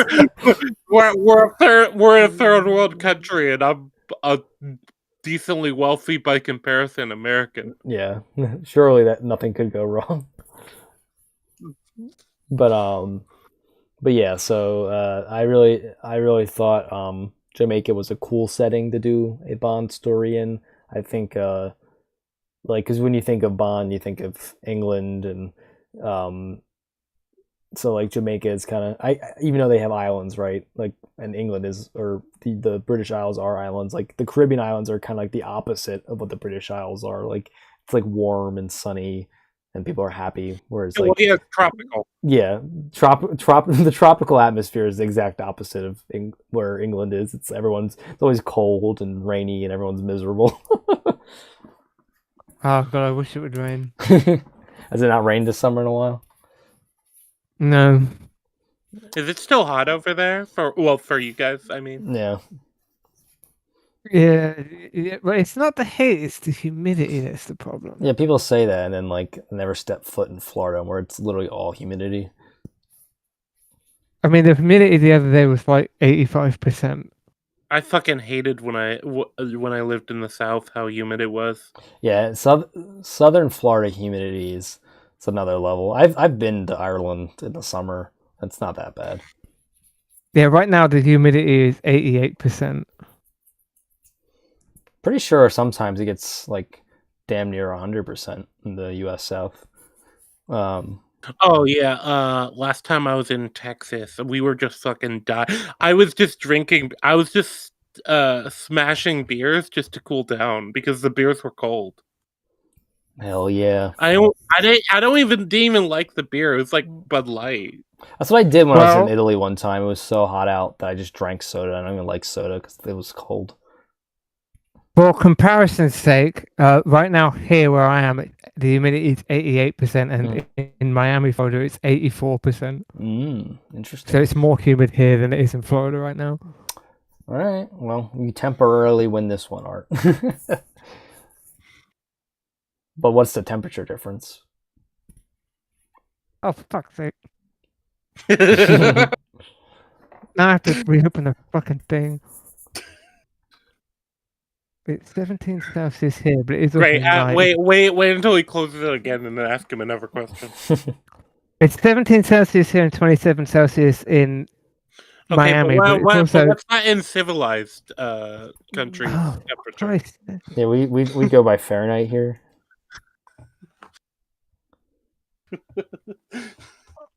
They so turned into Bully the Brit on the British. It's 62 Fahrenheit here, and it's 80 Fahrenheit in Miami. But it's also nighttime here. During the day here, it was 80's not too bad. 80's not too bad in Florida during the summer, actually. Yeah, usually gets in the 90s. During the day here, it was 84. Okay. All right. Well, and then a couple of weeks ago, though also it would be like 9 o'clock in Miami, I think, right now. So it is 9 o'clock. Yeah, and it's like 2 o'clock in the morning here. But a couple of weeks ago, it was 98, and it got over 100 a couple of times. But anyway, so we did the geographic setting. What do you guys think of this movie? Is so boring. I'd rather discuss the weather. Yeah. So the temporal setting. We were talking about the Cold War era. Yeah, which this is kind of world building too. Like I said, one of the few things I'd note is I do kind of like. There's a few kind of ways they represent that is the Cold War and kind of the paranoia being about the space race. That's like the main thing being the space race was kind of a big one. Oh, even Dr. No's motivation. He kind of got passed up by both major powers, and so he's just bitter and just kind of wants to fuck with both of them. Yeah, he's like East West. They're all morons. He's like, I am more intelligent than them all, and he's like, you're intelligent for a criminal. I love that line. It was like, the great. This facility was built by the most intelligent of criminal minds. Yes, the most intelligent of criminal minds. Yeah. But criminal minds are the most intelligent. Yeah. I did like that little bit of banter. I mean, and also it wasn't much, but it is kind of cartoonish. I mean, it was kind of funny. I think the dialogue in this film is honestly the highlight for me. There's just a lot of really quotable lines. It's just Sean Connery plays well off of pretty much every character, because he's just like I said, he's just oozing charisma, and his one-liners are iconic.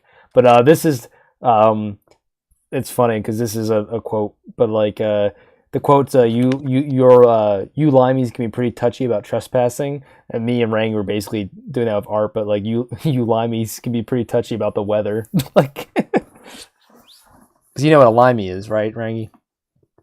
Yeah. Yeah, so limeys. Don't worry. I have my slurs up to date. Right, he has his book of slurs out right now. He's flipping through them. We did actually. Well, I'm the one who writes the book. What do you mean? What? I said, what do you mean? I'm the one who's writing the book. But yeah, so I think the Cold War era setting, obviously, it was just the period of the time, but like I think that's perfect for a spy thriller, like to the point where we usually call back to the Cold Era, because that's like when spies stuff was the most interesting because there was actually a reason to have like high profile spies everywhere. Yeah, there's these little flourishes. Like I mentioned the scene with the vodka where he goes and grabs the other bottle, or Art mentioned the painting and how that was like very topical at the time. That's something I kind of like of the era with James Bond. They always did try to make the movies topical in a way that, well, while it does date them, I feel like the intention is to date them. Yeah, and I think for a while it was done well until we obviously get to the Daniel Craig era, and then dating it makes it cringe and lame because we're in a cringe and lame era. It's all your fault. Yeah, I was born, and then God's like, all right, culture's gonna become lame now. This Iron guy, he's making everything lame. You brought down the world's general level of coolness to the Rangi, you should have paused a while so people could have clipped that. Him saying iron is lame. Oh, that's true. Fuck, I should have. Too late now, bitches. Yeah, so let's go into the world building. I mean, we get to see kind of like what the operations of MI6 look like, right? Like you have like their Jamaican branch with Strange Ways where he gets shot at the beginning of the film. That's why they send James Bond to investigate. And then you kind of see they're moving past some kind of like traditional spyware, right? Where like James Bond traditionally carries the Beretta, and then they make him switch guns. Do you remember what he switched the gun from the Beretta to? Yeah, to the Walther PPK, which is James Bond's gun in every Bond movie. Well, doesn't he have the Beretta in the earlier installments of the books? What? Oh, the books. I have no idea. I don't. Like I think he has a Beretta in most of the books, and then he gets the Walther PPK in Doctor No, which is the 6th book, but it's the first movie. Yeah, I literally have no idea.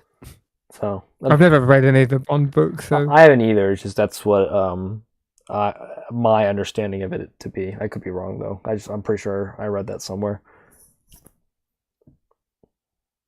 But does he ever do? He gets the Beretta not in the Sean Connery ones, but like in later installments, right? No, I'm pretty sure he always uses the Walther PPK in every movie. Really? Okay. That's his gun. Okay, I thought the Beretta was his gun. No, the Walther PPK is his gun. Okay.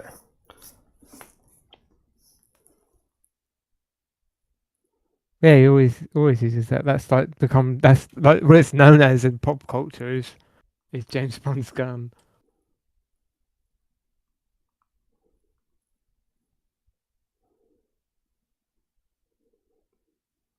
Hello? Yeah, I was just seeing. Does he use it in the books?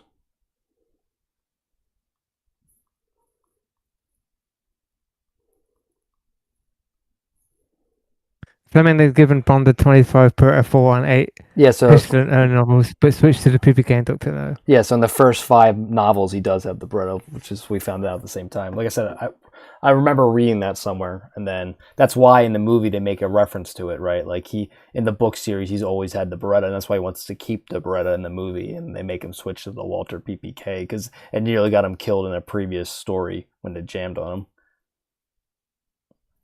So that's like a little bit of a also, ironically, actor Jack Lord, who played Felix Leiter in Doctor No, was presented with a gold-plated Walther PPK with ivory hand grips by Elvis Presley.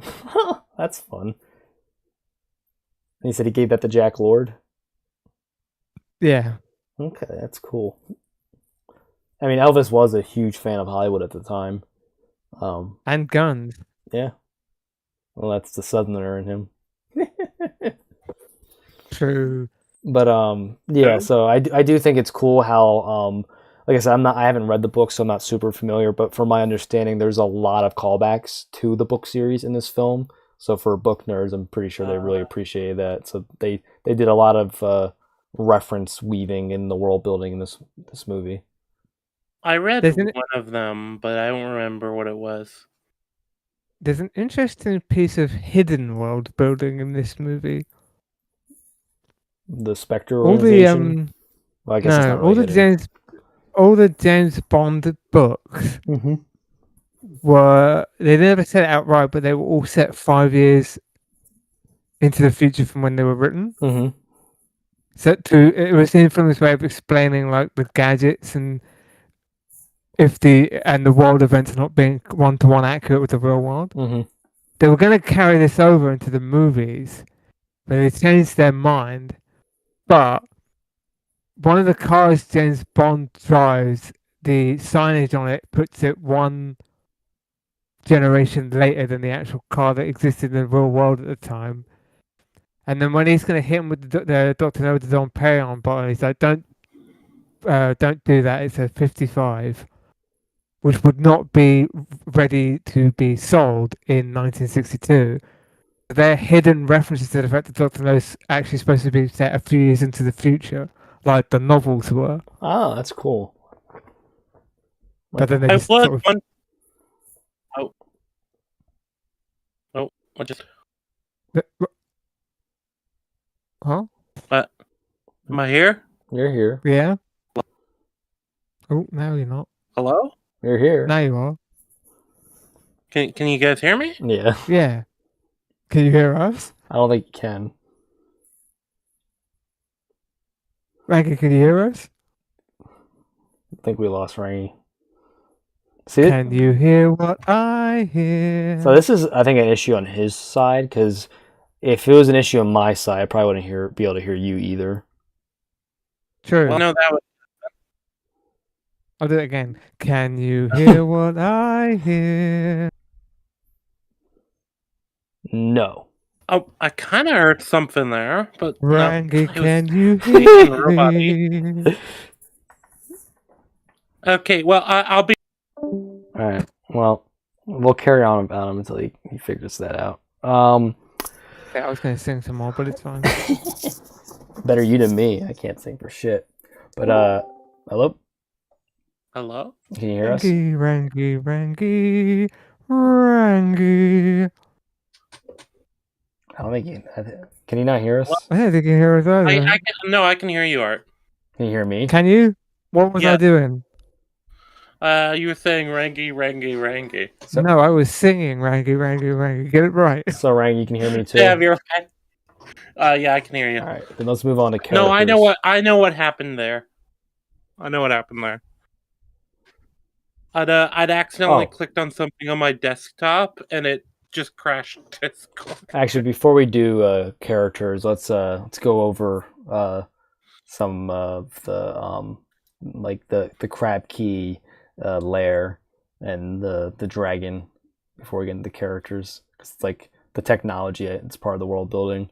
I thought the dragon thing was kind of silly. I thought it was kind of dumb too. And the fact that they thought it was a real dragon, I'm like, come on, that doesn't look anything like a real dragon. It looks like a car. It's obviously a vehicle. Yeah. And then she's like, look, it's the dragon's footprints. And it was just like fucking tire tracks. I'm like, how retarded is she? Well, but she also mentioned Miami. She's been to Miami. She has to have seen cars before. There's cars on the island. It's not like this. Yeah. There's like tons of cars.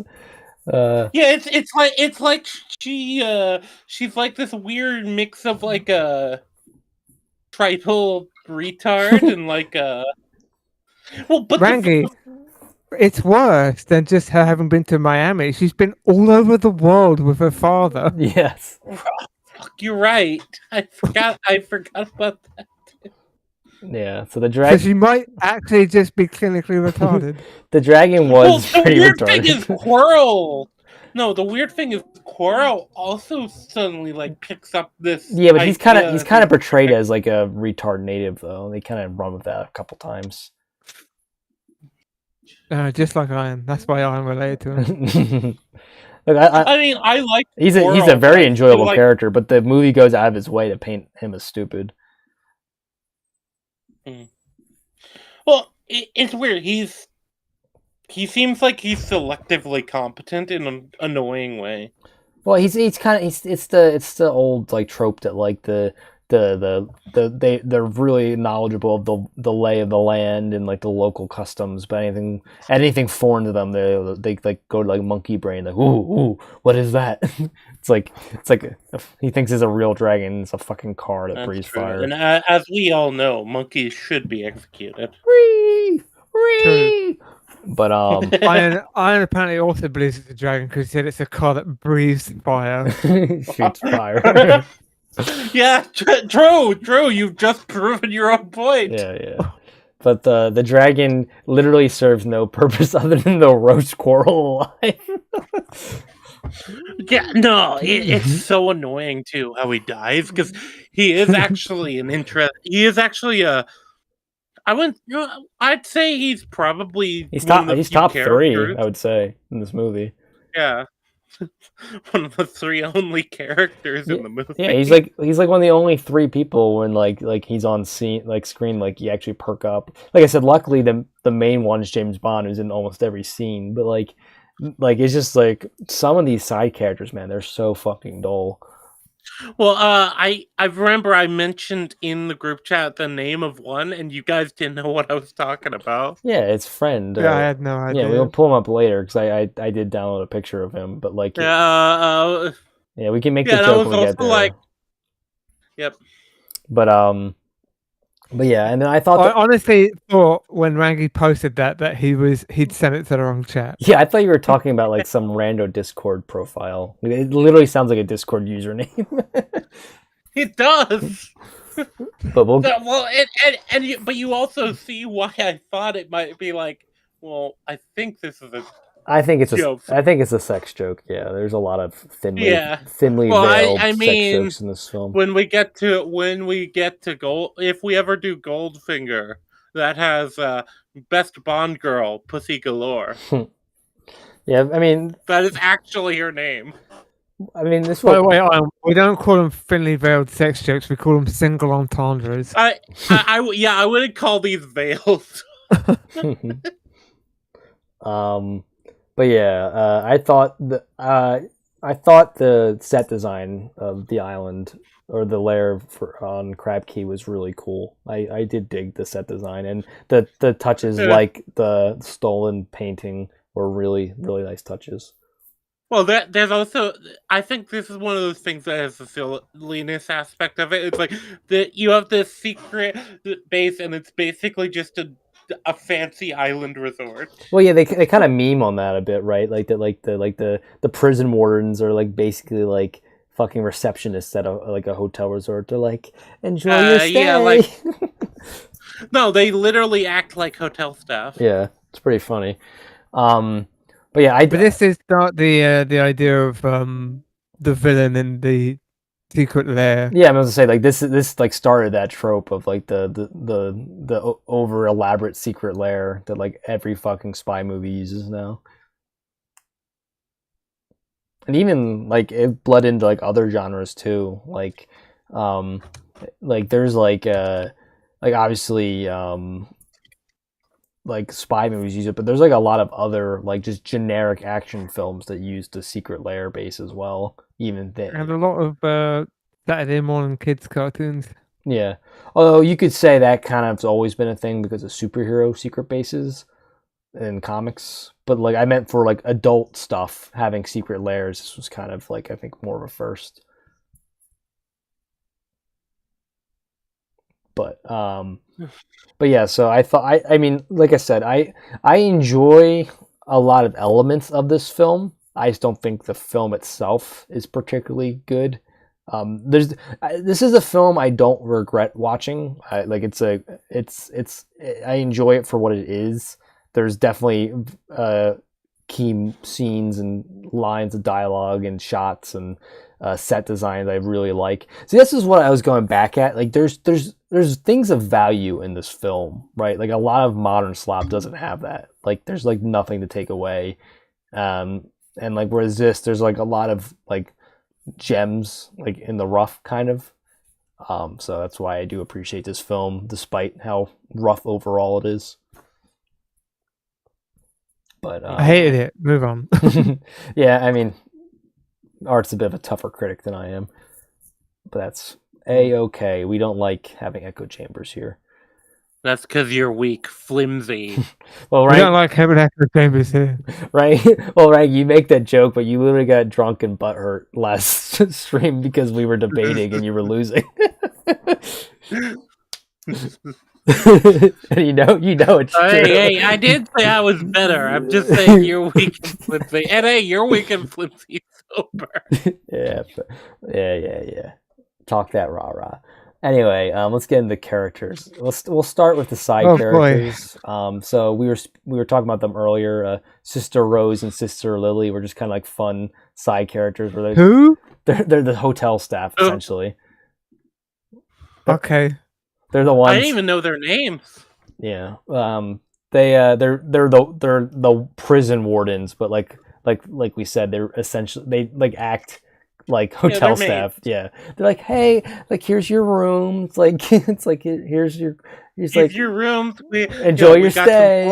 Let us know if they fit. Yeah, we hope we got your size right. We were on short notice. It almost feels like part of me was almost wondering, like, do they actually know that these guys are prisoners? Oh, they do. It's just that like they take their jobs as like they take it very seriously. It's like you're gonna have the best, most comfortable last few hours of your life.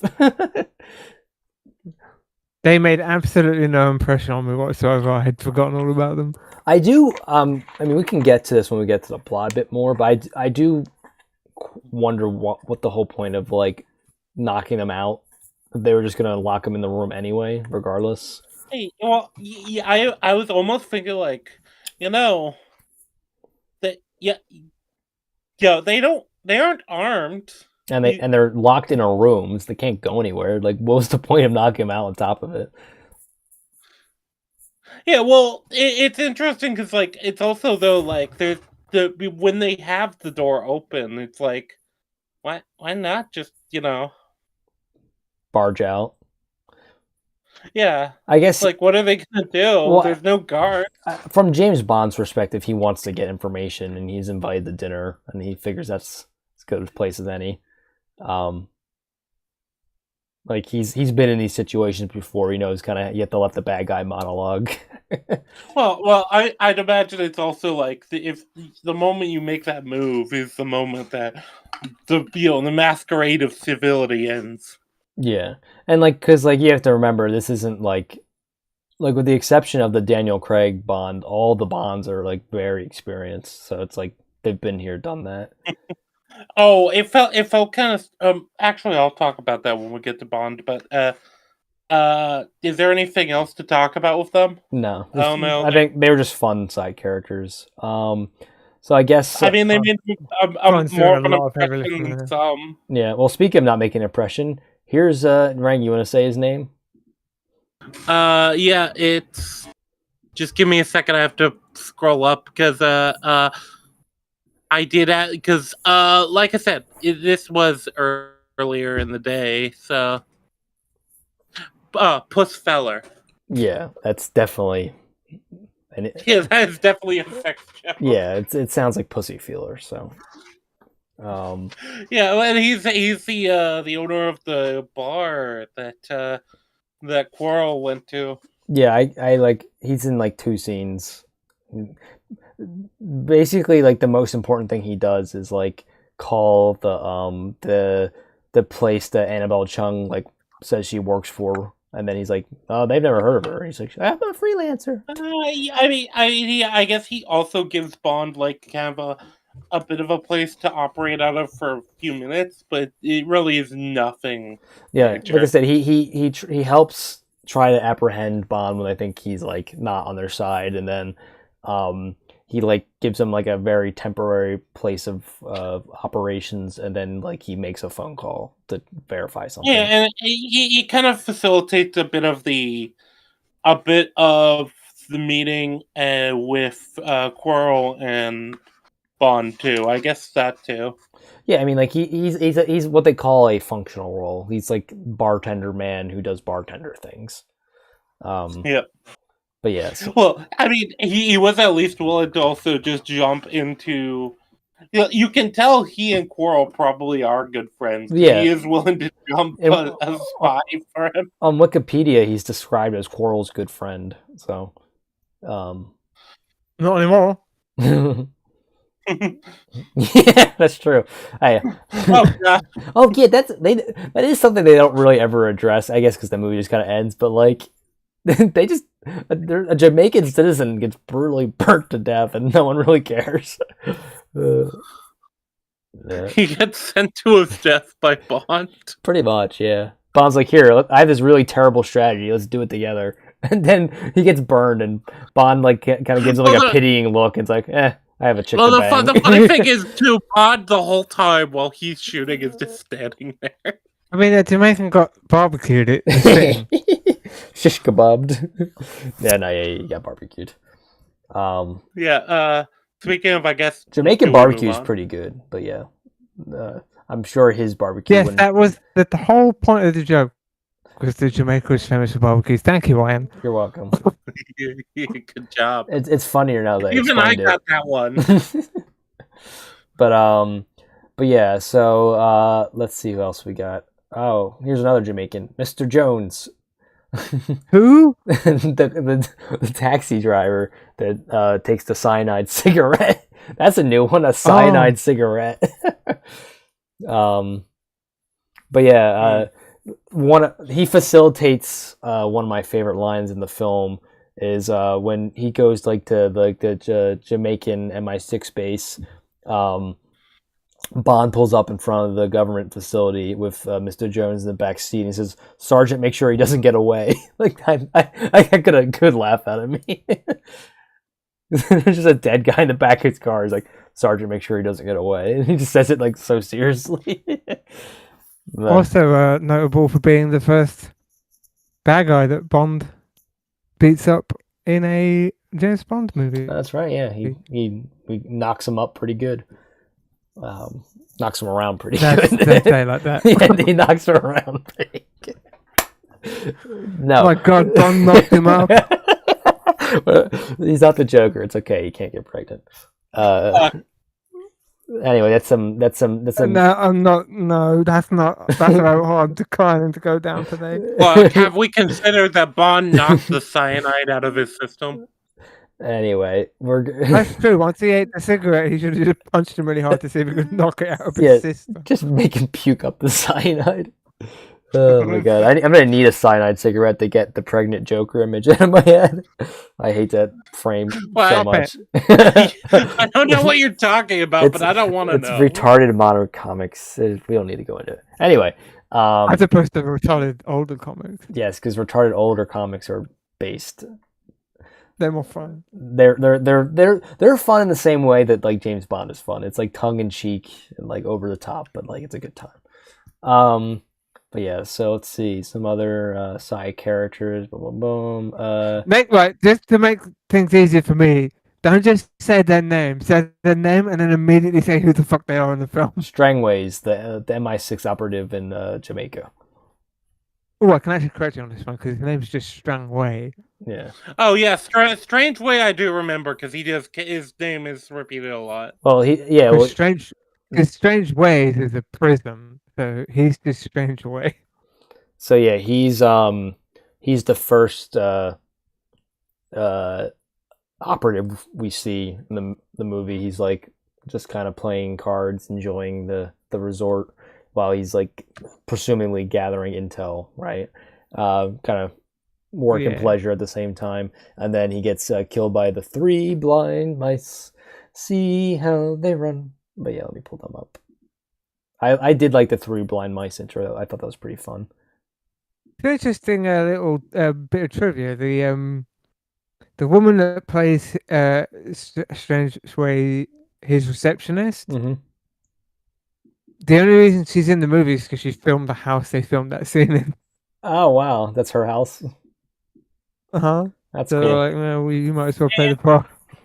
Well, I was gonna say it is really funny too because she gets mentioned several times. Just like, wasn't it one of the guy? Wasn't it?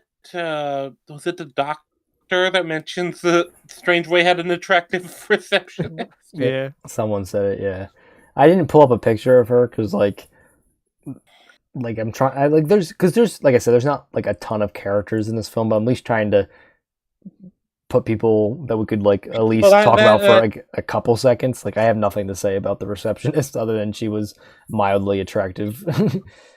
Well, you get the impression Strange Way was probably kind of like a lower level version of James Bond, if you know what I mean. He was just like a competent operative that was just doing his due diligence, and he just kind of got taken care of because he wasn't fully aware of how much danger he actually was in. Yeah. Because he was just starting to put together what was really going on here when he got. Well, you almost get the impression he probably would have performed about as well as James if he didn't get got. Well, yeah, I mean, he was probably of similar level and skill and experience.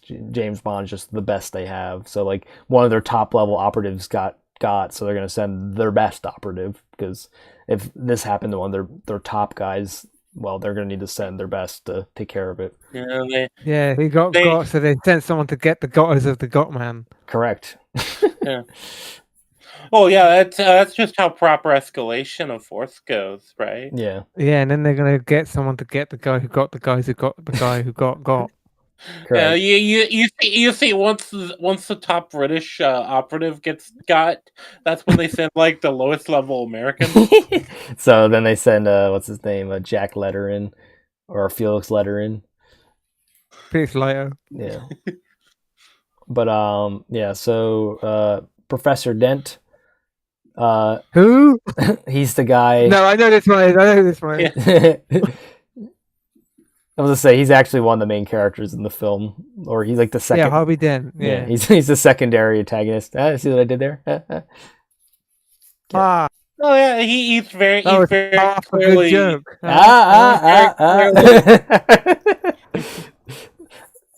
Rangi doesn't get all our dual meaning jokes. Dual meaning. Yeah. Oh, hit Rangi has a 50-50 chance of getting these. I get it. Okay, that was too many. All right, we're done. We should have said this for episode 22. Yeah. Well, hey, or 50. Look, we take so long to do these. By the time we get 20 to 22, it'll basically be fresh. But yeah. Is it really we? Yes. Let me have this right. We share the blame. No, I didn't agree to this. We're not communists here. You get your own blame. But you get the blame you earned. Yeah, we are reviewing a capitalist propaganda piece after all, aren't we? Right, we are. But yeah, Professor Dent, he was pretty unremarkable. Just kind of like terrible liar. Yeah, he was so sauce, and James Bond's like, then when Bond like confronts him and it's like, by the way, the samples that were unremarkable, you forgot to mention that they were radioactive. Yeah, and then James Bond basically went he says like Professor, like, what is a meme now? It's like, is he evil or incompetent? Like that's like what they have to decide between later in the movie. Yeah, both. Turns out it was both. It was both. Yes. I do love when James Bond just like plays solitaire waiting for him to come in. He's like keep checking his watch. But yeah, we'll get to that later because it turns out he was evil competent. Yeah. That's the Invil. He was Invil. He was eviled. He was eviled all along. Eviled as Professor Dent. I knew it was evil. Eviled. God damn it, Ev. Yeah. He was a shitty James Bond villain. We should have known. But yeah. True. But yeah, we can. I guess. So all we have really left now are I guess actually no. We'll do Corel next. We've kind of mentioned him a few times. No Honey Rider. Well, we're gonna do all the Bond girls in a row. So Corel. Oh Jesus Christ, that's gonna take some stamina. Hey, there we go.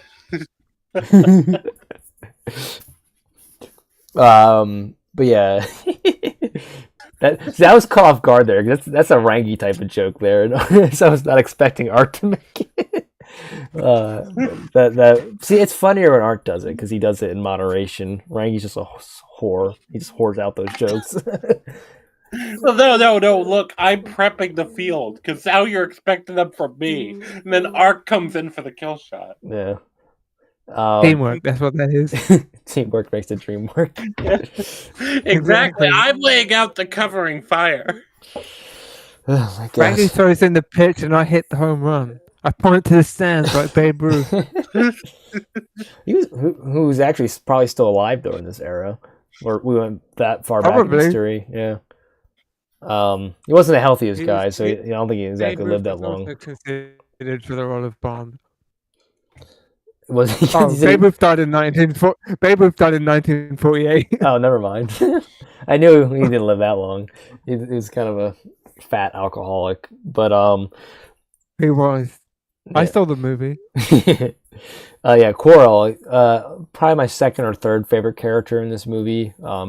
He had a lot of energy, which I think was much needed in this film because, like I said, most of the characters were pretty flat and boring. So he was Stuffy. Yeah, stuffy is a good word for it. So he brought a lot of much needed energy. It was just kind of fun to watch. Like I said, the actor does a really good job animating the character. Like his facial expressions and like I said, particularly his eye movements. Like he was able to make his eyes like bulge out of his head, which was like pretty fun. He felt like he felt like a character being like Who Framed Roger Rabbit, kind of like one of those type of like over actors that would do well in a movie like that. But yeah, I enjoyed him. Any thoughts on Quarrel other than his death was pretty lame? His death was pretty late. Oh, wait. I really didn't like his death. It felt like they were like, oh shit, we have too many characters here. Okay, let's get rid of him. Oh, I fucking glanced away from the screen for like 30 seconds and I was like, where the hell is he gone? Yeah, he just Yeah. gets turned into a marshmallow. He is one of the better characters. He does come across as relatively competent. Like he actually does set a trap for James Bond and does technically reel him in and catch him. Like I said, he's Even if, he's the stereotype of like he like really knows, he's like really good at like what he is good at, but like outside that he's just a complete retard. Like the fact that he thought there was a real dragon on the island and it was like haunted was like, oh, okay, this is like the fucking 60s, man. Like what are we doing? it's not the dark ages. He's just like Iron except for the part where he's good at something. Actually, can I Hey, yo, what do you mean by that? Comparing to a monkey art? Wow. I was kind of laughing about it. You did that earlier too, by the way. I was kind of laughing about it earlier. Should I read out what the actor's last film role was? Yeah, it was Uncle Tom, right? Yeah, it was Uncle Tom's I can't Cabin. believe you stole Rangi's thunder. Yeah, I can't believe it. Yeah, get cucked, bitch. But yeah, that is But wait, if you cucked a gay man, that does make you gay. Oh, mom and dad are fighting again.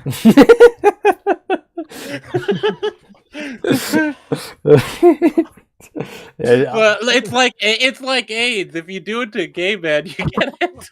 Well, it's like the what's it called, the like, you know how like the dad gets drunk and then beats the mom, except for this is like the mom gets drunk and gets beaten by the dad. That's how this relationship is.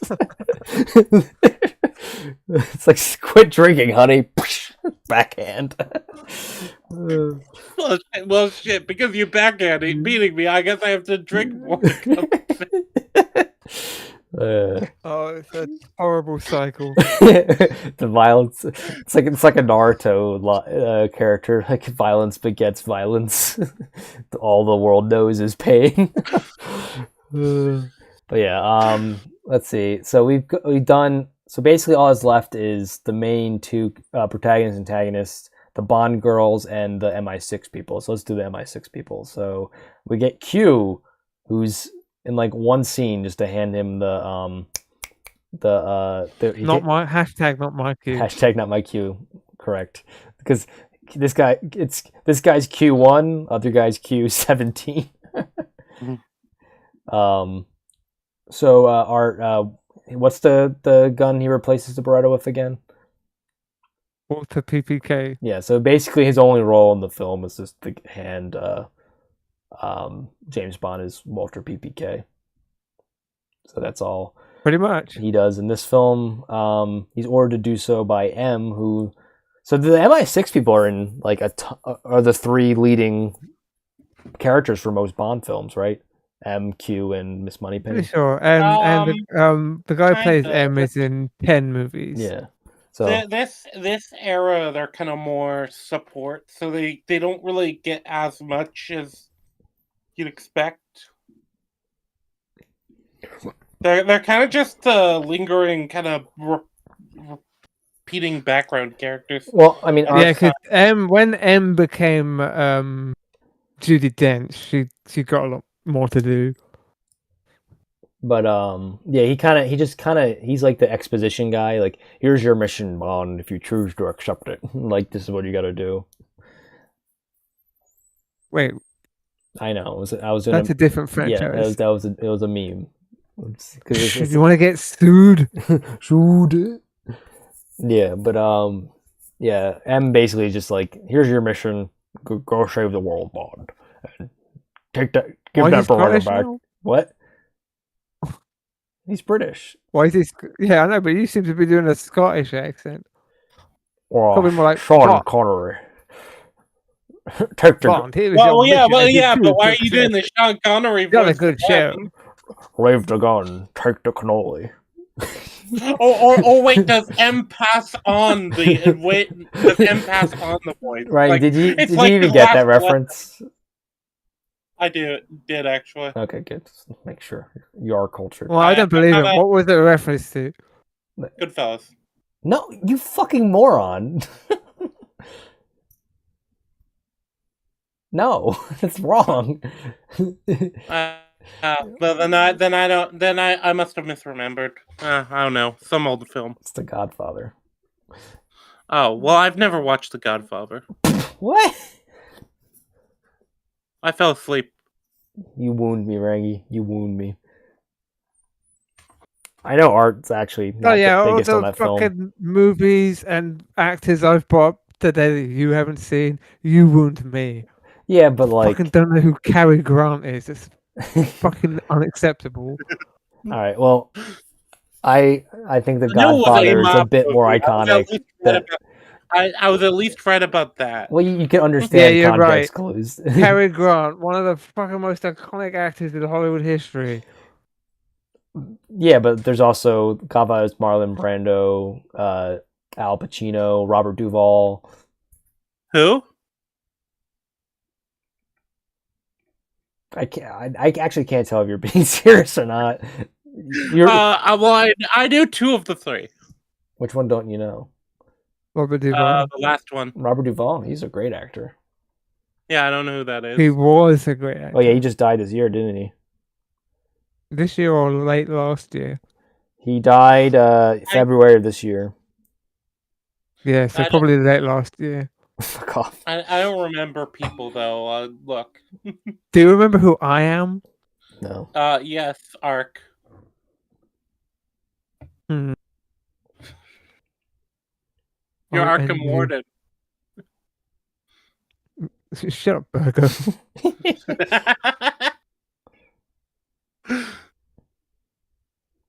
No, sorry, you're not gay enough to be Burger. That's true. Nor am I a furry. Yes, it's officially on the record. So Rank, have you ever seen Apocalypse Now? No. Have you ever seen Days of Kill a Thunder, Mockingbird? To Kill a Mockingbird, No. The Road, The Apostle, No. Jack The Reacher, Judge. No. Kicking and Screaming? No, Falling Down. Have you seen Falling Down? I have seen Falling Down. He plays the cop chasing after Michael Douglas. Oh, okay. Yeah, he's a good actor. Really good actor. But anyway, Network. He's good in Network too. yeah, he had a really base comment like right before he died. He took a shot at like modern Hollywood. I forget exactly what it was. But Based. it was really based. I think it was basically something about like talking out of your ass, right? Like doing one thing and then preaching another. I think he took a shot at Spielberg, if I remember correctly. Yeah, right. I don't know. Oh, yeah. I mean, look, Spielberg did do that thing with, what was it, the West Side Story, where he didn't subtitle the Spanish? Yeah. Yeah, that was pretty cringe. That was just stupid. It was lame. It was Loco. Yeah, there you go. It's like you're premiering in a predominantly English-speaking country. See. Oh, it was no bueno. So basically he like he criticized like Steven Spielberg for always like trying to promote like certain moral platitudes, but then like being buddy with the Castros. So he's like that like really rubbed him the wrong way. Mm-hmm. Anyway, back to the review. Yeah. Well, I mean, that's a good segue because we went to Cuba and now we're going over to Jamaica. See? It all comes together, right? No. Yeah, so M is just kind of generic boss man at this point in time. And then Miss Moneypenny, she was me and my parents got a kick out of their interaction in this film because it's like the exact opposite of like HR compliance today. He just like it's his boss's secretary. He just waltzes up, like feels her up, kisses her on the cheek. Like it's you know what it reminded me of? It's that one meme. The oh yeah, meme know the work office rules. Like if the Q guy did that, like she's like hello HR, and then James Bond does it. She's like, oh, you're so sweet. Yeah, it's literally that. Yeah. And this would pretty much be Bond and Moneypenny's thing for like all the movies she was in, pretty much. Yeah, you just like flirt with her. Except maybe the Dalton ones. I haven't seen those, so it might be different in those two. Because by that point, she was in like a late 60s. Yeah, maybe Dalton didn't want to kiss her at that point. Like it worked with Roger Moore because Roger Moore was like 400 years old. Yeah, it's just funny. But yeah, so those were the MI6 operatives, along with other than James Bond, of course, along with. Also, I should note that in this movie they are MI7. Really? Yeah, because they didn't want to piss off MI6. Okay, I didn't know. I never caught that. Yeah, well, M says at one point he says like we're MI7, or he says agent deaths have gone down 40% since he took over MI7. I must have just like auto-corrected in my brain to MI6 because I wasn't like paying attention to that specific wordage. I just like, oh yeah, MI6 makes sense. All right, huh? I never caught that. Interesting. I mean, I've only watched the film twice, but I never caught it in either watch. But yeah, so these are the MI operatives outside of Bond himself. So, well, I mean, I guess Bond is on screen because I couldn't find a good picture of just Miss Moneypenny. So because like in every scene she's in, Bond is like all over her. So it's like I think, in the fucking new ones, didn't they turn her into an agent? It was really stupid. That does sound stupid. Just let her be a secretary. Like secretaries are a relatively important position. Like just let them be that. Relatively. Well, yeah, I mean they're not the boss for a reason, but like it's like, you know, administrative work has its role, right? Like it's not like the most stressful job in the world, but it's definitely one that like most people don't want to do. They don't have to. I was right. They did turn her into an agent. Lame. Anyway, but yeah, she made the right choice of picking Miss Moneypenny because she would have been She got job security for the next 25 years. yeah, because she would have only been in 2 if she wasn't. She won the other role. Canadian, by the way. Okay, that's She's like also in the like- Haunting movie. that's like British adjacent. Like especially back then, they were only Pretty much. they were only recently liberated back then, right? Or declared independence or whatever. What? I actually don't know when they declared independence. Canada became a country That's in 1867. Wait, hold on. That's not right. Canada became I mean, Canada became their own country in 1931. lame. Yeah, because in 1867 they were like, became like labeled as Canada, but they were still under the British Crown. And then in 1931 they got full legislative independence. They still have our monarch on their money. Yeah, they clung to daddy a lot harder than America did.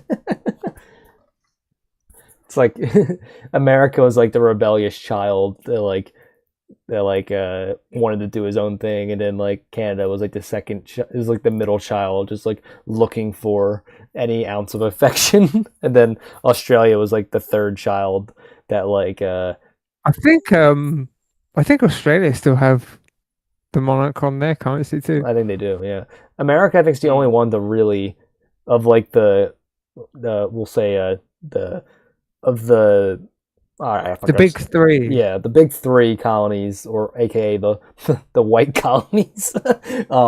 They were the America was really the only one to like really kick their influence and do their own thing. Canada and Australia are just kind of like England light. Sure. Yeah. And then there's other colonies, former colonies, like the ones in the islands. Although England still owns a lot of islands in the Caribbean. Obviously, they don't have India anymore. They don't have their African colonies anymore. Hong Kong didn't want England to give them up, but they had to because the contract expired. Yeah, but they could have given them up to the correct Chinese. What, Taiwan? Yeah. Uh-oh, we got demonetized. Oh no. We've been too anti-Chinese on this stream. Which, hey, the Chinese are the bad guys of this film. I wanted to.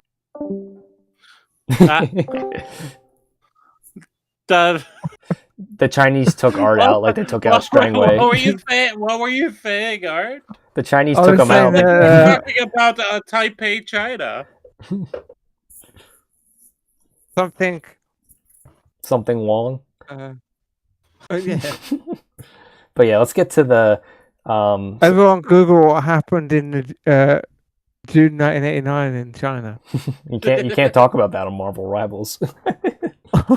You can't. Yeah, like I think the year is actually banned from Marvel Rivals chat.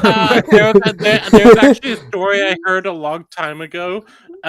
Basically, some Japanese companies got really annoyed at China stealing their shit, so they kept putting that date on the stuff so that it couldn't be sold in China.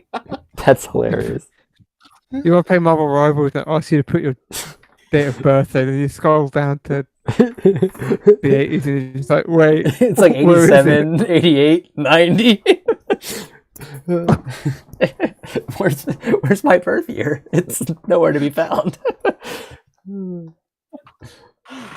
But yeah, so we'll go on. Before we go on to the Chinese bad guy of this film, let's do the Bond girls. So there is 4 Bond girls in this film, as seen on the poster. Although I don't know why there's 4 Bond girls. He only hooks up with 3 of them. So, and honestly, I didn't even realize there were 4 of them. Well, yeah, because they're kind of interchangeable. Well, I mean, with the exception of one of them, he like they all like he does like get with 3 of the 4. I just don't know why the poster put a 4. Like I guess they thought it looked weird of just him and 3 women. Like oh that's he's not enough women. They might not get the point that he's a player. Let's add a 4th one that has nothing to do with him in the film. His harem isn't big enough. Pretty much, yeah. Because You can help by expanding it. yeah, because I guess we'll go with the one he doesn't hook up with in the film, which is Annabelle Chung, who is one of the 2 actors from this film still alive. But yeah, she's the photographer that keeps taking pictures of him, and that I don't really know why she's in this film. I don't know if I would call her a Bond girl as much. Well, that's my whole point, Rangi. The only reason she is even considered a Bond girl is because she's one of the Bond girls on the poster, even though he doesn't actually get with her in the film. No, Bond girl has a specific definition. She would not count. I wouldn't count her. Yeah. I'm just saying she's on there with the other Bond girls. That doesn't mean anything. Well, I'm just saying it's like the other 3. No, shut up. Yeah, she basically doesn't actually serve any real purpose in the movie, other than establishing that Bond was being monitored from early on. Yeah, I was actually about to say, like, not only can she be cut from the poster, she can be cut from the film. I think she's the most superfluous character in the whole film. Like, I think if you cut her, the film loses nothing. In fact, they lose probably like maybe 2 minutes. That's what I'm Yeah, that's a gain. Yeah, that is a game. I think her character should have been cut. Like James Bond doesn't even attempt to flirt with her, which is like his go-to for all women. So like the fact that he doesn't even consider her like worth flirting with, it's like a testament to how useless of a character she is. Or interact with her almost more than Bond does. Bond does. I would agree. Yeah, because he roughs her up and then he gets attacked by her. Like Bond just kind of like passively watches it and then rips up the film camera. And like I said, like it's like I really don't think you need that scene. And like her scene at the airport is like so quick. It's like barely a scene. So it's like you have like her like few second scene in the airport and then you had her extended scene at the bar. But like I said, it's both her role on the poster and her role in the film are superfluous and unneeded. So I think we can move on unless you have anything else to say. We can test your the age gap between both of us. What does she cut Coral with?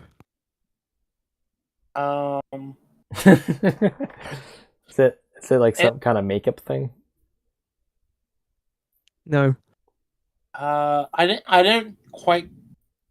didn't quite catch what it is she got him with. I know she seemed. It's gonna be an age related thing because you probably have never seen one, but it's a flash bulb. Oh, is that for the camera? Yeah, we used to put a flash bulb in the camera and take the photo. I remember it was something circular and clear, but I wasn't. I thought it was like some nail like filing thing at first. But back in the old days, you put the flash bulb in, you took the photo, then you had to take the flash bulb out and put another one in. Sounds very my brother actually used to have a few of these like vintage cameras because he used to collect that type of stuff. So you had flash bulbs? Yeah. Yes, he did actually. That's interesting. He actually had a working one too from like. I think it was the 40s. Yeah. Yes, it was from the 40s. But yeah, I've decided. Yes. I mean, that's kind of like what that the camera is most associated with in my mind, like 40s LA noir films, detective noir films. Yeah, I associate it mostly with Rear Window. Rear Windows? Rear Window, the movie. Jesus Christ! You can tell the true film buff if the podcast is. Yeah, the art kind of carries in that department. Oh, for Christ's sake! How have you not seen Rear Window? I've never heard of it. Yeah, I've never heard of it either. Oh. You have to educate us, Art.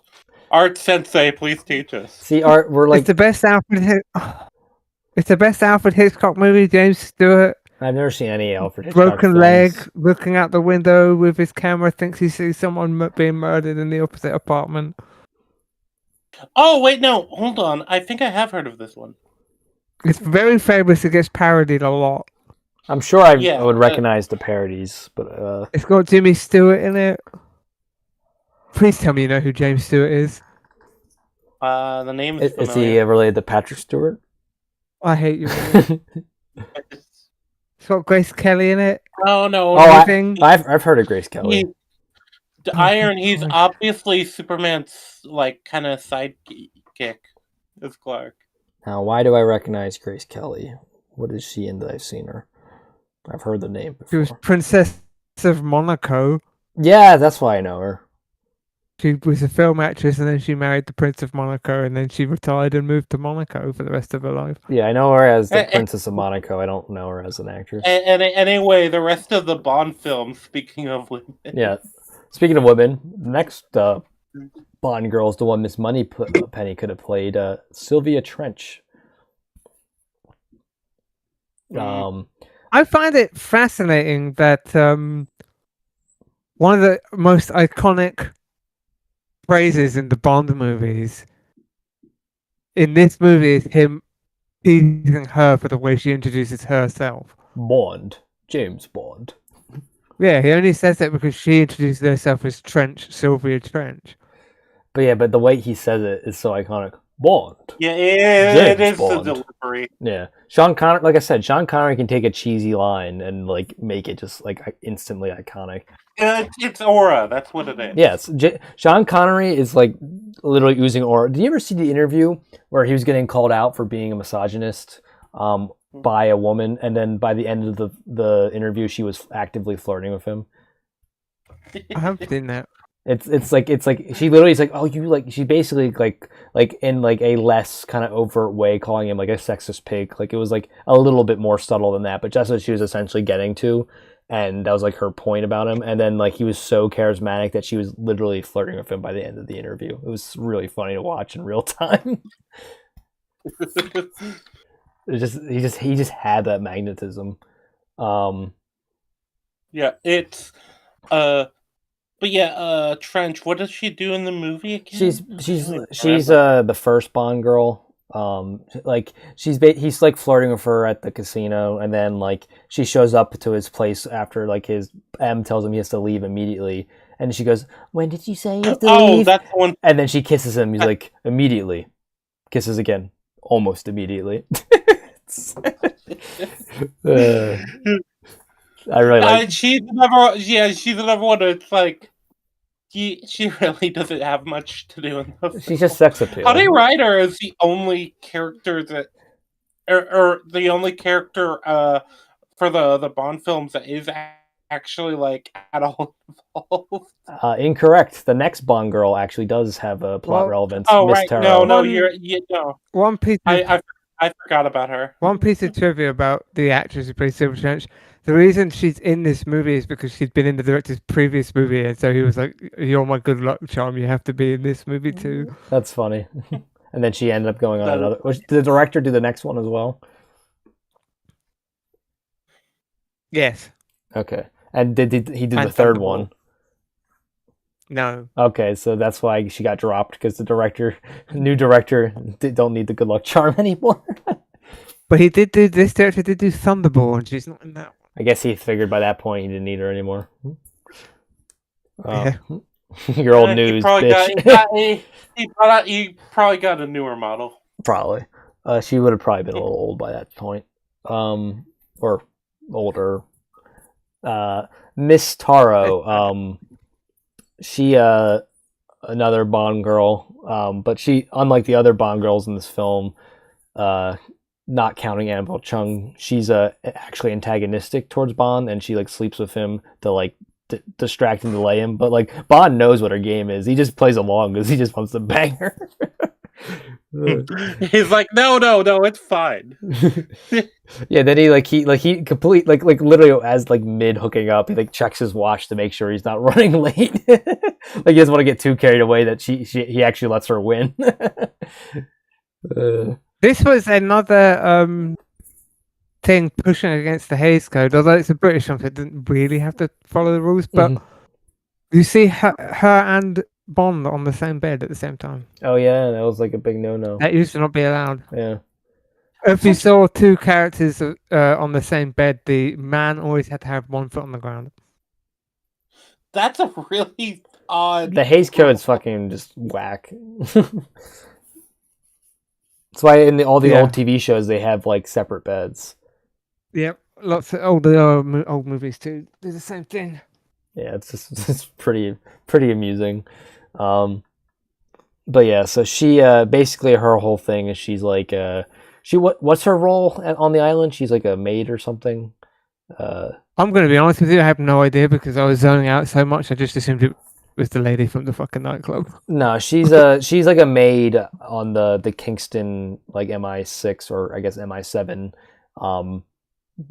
like the Kingston branch, and she's like a spy for Dr. No, and like she's like probably the one who stole the Dr. No files in the first place, and then she's like her mission's like to distract Bond and delay him, and then Bond knows what she's doing because it's like pretty obvious to a veteran like himself, but he just, like I said, he's a horn dog, so he's like, I got time to get with her and still get my mission done. So so he just plays along with it, bangs her, and then sends her off. Like he literally calls an Uber, like the equivalent of like an Uber for her, and then like it's a taxi. Back in the day, we called them taxis. I know, but he just called her a taxi. It's like, all right, get out, bitch. Even though it was her place. They could have. That is actually funny. He just hijacked her plane. Yeah, he called a taxi to her own place and told her to get out. And then she spits at him. Yeah, I was showing my age there when I forgot the word for taxi. Yeah, and then the last Bond girl, the most important Bond girl, Honey Rider. Yeah, how can we forget? So her, along with the actress who plays her, along with the actress who plays Annabelle Chung, are the only two actors from this film who are still alive. So yeah, how can we forget the star of Slave of the Cannibal God? That's funny. It's a really funny title. Italian movie. Need I say more? I mean, yuck. Look, there's a reason we don't consider them people. Hey, Life is Beautiful is a great film. It's no City of the Living Dead. But so Rangi, who was your favorite of the Bond girls of the four up above here? Yeah, off the game. I guess Honey Rider, in that she's one of the few that at least made sense to be in the No, well, I don't know if she does. Well, I was gonna say you say that, but she's the most contrived of the four. She just shows up. Yeah, she's very contrived, but at least she's in it for more than like a scene or two. What about you, Art? Yeah, I guess I would say her too. I think Sylvia Trench, the actress who played her, had the best chemistry with Bond. Yeah, but at least Honey Rider is there and like actively like participates in some of the scenes. Like she does try to help out Bond. The problem is we can't really make a 100% accurate quantification of her chemistry with Sean Connery because her voice was dubbed. Yeah, that's true. That is true. So no wonder he had a better chemistry with Sylvia Trench because her voice wasn't dubbed, right? No, Honey Rider and Dr. No, their voices were dubbed, and that was it. And Strangeway. Yeah. But yeah, so those were the three characters. Why Strangeway? He had like 2 lines. I don't know. Because like maybe in a cold. Because like for Dr. No and Honey Rider makes sense because they had a particular like Honey Rider couldn't sing and like Dr. No was they wanted to. Oh no, it wasn't just that she couldn't sing; it's because she has a very thick Swiss German accent. Okay, so yes, so Maybe, yeah. So maybe it's because of accents. Probably, I'd. But the assume. guy who plays Doctor No is Canadian. well, they wanted him to sound Asian, so that's why. They wanted him to sound like half German, half Asian, and he's a Canadian. Well, he could so have done a Mickey Rooney from Breakfast at Tiffany's. I'm just going to keep referencing fucking movies that these people haven't seen. at least Breakfast at Tiffany's is on my list to watch. I haven't seen it yet though. And fucking Rear Window isn't. God, I didn't know. I've never heard of Rear Window. yeah, but Rear Window's good. I'm sure it is. I just never heard of it before. I know it's Alfred Hitchcock film because you told me, but the only Alfred Hitchcock film I know of is Psycho, and I haven't seen it. Oh, you haven't heard of Rope or Strangers on a Train? No. Oh, did Alfred Hitchcock do Psycho? Yes, that's his most famous film, Rangi. No, well, that no. I barely know who inarguable. Alfred Hitchcock is. I'm not a big cinephile. Okay, I would say art today for my generation, Psycho's the one most people know or most familiar with. I would say Rear Window is up there. I'm sure it's as well. I'm sure it's number 2, but I'm saying the fact that Psycho is the only Alfred Hitchcock film I've heard other people my age reference is probably goes to show that's one. Yeah, your generation is just the worst. They're not going to get No, strong... we're not. And speaking of no, I would say actually, I would agree. I think Rangi's generation is slightly worse than mine. I'll take second worst. Aren't you both the same generation? No, I'm Gen Z. He's a millennial. Isn't Rangi? No, Rangi, when were you? I'm 96. Rangi's a millennial. He's Gen Z. No, Gen Z starts in 97. Gen Z starts in 96. 97. It depends on what you look, because I've seen some people say 95, some people say 96, and some people say 97. 96 doesn't make any sense to be a millennial because the whole point of millennial Gen Z starts in 1997. The whole point of millennial is that you're supposed to have entered teenagerhood by the year 2000. So 96 doesn't make any sense. Well, then none of the 90s would make sense. Yes, I agree. The generation that never make any sense. Anyway, Gen Z is 97 through 2012. And there definitely is differences when it comes to how Iron grew up and how I did. So well, I mean, so the difference is I'm a old Gen Z. Rangi is a young millennial. Yeah, you're both Gen Z. Deal with it. Rangi's the last of the millennial. Rangi's the last of the millennial Heekins. Yeah, I refuse to accept being Gen Z. Oh, too bad. Well, too bad for you, Art. The cutoff is he made the cutoff by a couple months. Yeah, the arbitrary cutoff, whatever. Well, they're all arbitrary cutoffs. Exactly, I made a new and better one. Recognized arbitrary cutoff. I'm gonna make an arbitrary cutoff and create my own generation. Generation Ranktard. The Ranktarded generation. You could make a very good argument for splitting most generations into. You could, yeah. Well, yeah, because with millennials, but then it kind of loses the point of being a large period of time. If you cut generations in two, it's more of a fad. Part of but that's part of the problem. See, if you look at older boomers and younger boomers, they're completely different. Oh, I know. Peoples. Yeah. Yeah. But the fact that the fucking guys from the Rolling Stones and the guys in Metallica are part of the same generation makes no fucking sense. Yeah, Obama and Trump are the same generation, right? They're both baby boomers. Yeah, see? It makes no sense. Oh, the rise of forum culture and 4chan and the rise of Tumblr can technically all be in the same generation. Yeah. Well, it's that's the problem when you're trying to capture an era, but what makes an era? It's very debatable. So anyway, back to Bond. Speaking of era films, Who? Bond, James Bond. So, but before we do, Jason Bourne ripoff. But let's do Dr. No first. No. So Rangi. No is probably the best character in the film. I feel like. You think he's better than Bond? Well, so I think Sean Connery is the better actor, but I think the problem is I felt like Bond was he is a bit generic, but that's kind of because Bond is the archetype, you know. Yeah, I mean he's a generic character, but like I feel like it's like I mean, to be fair, No is also a generic character. Yeah, but I think I have something. I just really like the egotistical megalomaniac. yeah, I know you're very fond of that archetype. He likes what he knows. Exactly.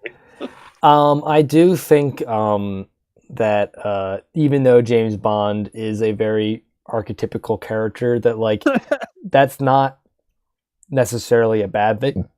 And I think that the fact that you have such a charismatic actor really helps him mask some of the drawbacks of having a more flat protagonist, right? Like, yeah, go on, Art. I just got this image in my head of Rangi watching the movie, and when Dr. No shows up, he's like, finally, I see myself on screen. Finally, representation. That's too funny. About time of relatable characters. Oh, I forgot. Speaking of relatable characters, we forgot the one American, Felix Leader, played by Jack Lord. So did the movie. Yeah, I know. He just kind of disappears for a while until the very end. Thoughts? I think he. There's a funny moment at the end where that boat is floating along, and then Bond and Honey Rider are lying in it, and he starts shouting, "Bond, Bond, there, Bond!" And it's like, how do you know Bond's in that boat? He can't see. He can smell the manly musk from that far away. But then, well, he says James Bond shows up. Yeah. There's a woman in that boat. Obviously, that's where Bond is. Pretty much. But Bond goes, "Well, hello. What are you doing here? Do you need help?" And then Felix later goes, "I'm quite sure you don't," as he sees Honey stand up in the boat, like half naked. And then Bond, like once he gets enough of a ride towards shore, he undoes the rope so he can get back to like boning Honey Rider. But yeah, Jack Lord, I think he looks like a very like what I imagine like a CIA agent to look like in the '60s. Like he really does have the look down. He glows in the dark. Yeah, like if I saw this man on the street, I'd be like, that's 100% a Fed. He has the look. He's like too well groomed to the point where it's like, all right, you're definitely someone who has a large stick up their ass, and you're probably working for the government if that's the case. Says a lot about Iron. He sees someone with good personal hygiene. He's like, that's suspicious. Well, I am a dirty monkey, right? No himself, there is a level of like Dr. No is kind of as smart as he thinks he is. That's the other thing I really like. I always like arrogant characters where they kind of earn it, where they kind of like are that smart. But yeah, he has gotten the better of basically like everyone. But then he falls for the classic villain trope of leaving the protagonist unguarded so that he could break out of his containment and then foil his plans after he monologued his entire plan to him. It's literally like it's like this is I think like the best example of like The Incredibles, like when they're mocking like a villain who just like monologues his entire plan to the hero. Me monologue. Yeah, like not only does he monologues to James Bond, he like arranges an entire dinner, like an elaborate like wardrobe for them to pick from just so he can monologue to them. Like this entire dinner, the sole purpose is so he can monologue the Bond. Like it's not organic at all. He's like he was like preparing his monologue like 2 days in advance for this meeting. But yeah, cue cards up all over. Probably in his room. He's like, or he has to have someone write notes for him because he has like fucking like dude. That's another thing. Like, how smart is the guy if he didn't realize that touching radioactive rocks was probably not a good idea? That's kind of the problem because it feels like he's set up as like this kind of super genius. Oh, he's been able to do all of this. He was able to like con the what do they call it? The Tong is what they said for the criminal organization from China. Yeah. He managed to do that where they don't even tend to trust people who aren't full blood Chinese. And he's a he's dirty been, half-blood. yeah, he's been rejected by the Americans. He's been rejected by the Soviets. But he has set up this, and he's basically been particular. Like, is he underestimating the rest of the world? Probably, but and then they just kind of make him stupid in order for Bond to win. Well, also he should have just killed Bond. Yeah, I mean, because like he was gonna kill him later anyway. Once he rejected the offer, he should have he wanted to do the thing I think where he gloats to the good guy after he wins, but like he never gets the chance to really do that because Bond foils him before he gets to achieve his dastardly plan of disrupting the. Well, he at least kind of lampshades it, I guess, where he says like you're the only one who is able to appreciate my genius and won't tell anyone. Well, he gets him a job offer, and then when Bond turns it down, he's like, "Well, I guess you're gonna have to die then." But like, first, I have things to do. And he doesn't explicitly say this, but I think it's in character enough for him to like keep him alive long enough so you can gloat to him after he succeeds. Yeah. I think they have set him up as that egotist. I mean, hell, his whole motivation for even doing this plan is because he got spurned. Yeah, his spurned ego made him into his megalomaniac. Well, it's interesting too because that's also why he's interested in Bond, because Bond has like hindered his plans, and yeah, he's like, oh, if you've hindered my plans, you must be talented and intelligent enough to like not be like a waste of my time, because only someone of relatively equal talents can be this much of a nuisance. But yeah. But I mean, part of it was a little bit of luck. Like, I mean, like the three blind mice are about to kill Bond, like a truck drives by, and that's the only reason he doesn't get like shot dead. So he did catch a couple lucky breaks, and then the spider didn't bite him immediately, where that could have killed him too. Well, luck is a talent all its own. Don't you understand? Well, that's the Indiana Jones special. He just lucks his way through every movie. But yeah, I guess Bond. Because since we're on the topic of Bond, Bond. We've already kind of glazed Sean Connery enough. I feel like an actor without that kind of charisma doesn't. Did you watch Sean Connery? What? Oh, nothing. It's fine. Wait, what did you say? I said you did watch Sean Connery. I wish. Yeah, I mean, I was about to say, Rangi wishes he could get with a guy as attractive as prime Sean Connery. But yeah, I mean that was borderline homosexual for myself, so we're gonna move on. But yeah, Sean Connery. I think this, like, as much complaints as we have with this film, especially you two, I think we can all agree that this film would have been unwatchable if you didn't have someone like Sean Connery as the protagonist. Well, I don't think that Bond becomes a major franchise in the same way if Sean Connery wasn't cast in this movie. Yeah, I mean, like, I think he hard carries the film. Like extremely hard. Like it's the only reason this film is like remotely enjoyable is because of how charismatic he's in every scene. Like it's just like so many of his lines are memorable. Like when he shoots Professor Dent, and he's like here, let me pull up the line. It's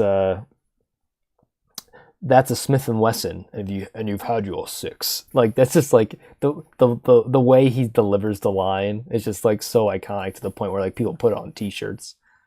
Like I've seen that like other places before I've seen this movie, and I've always kind of wondered, like, because the line in of itself is not like that cool sounding, but the way he says it that's a Smith and Wesson, and you have your 6. It's all in the delivery, in my opinion.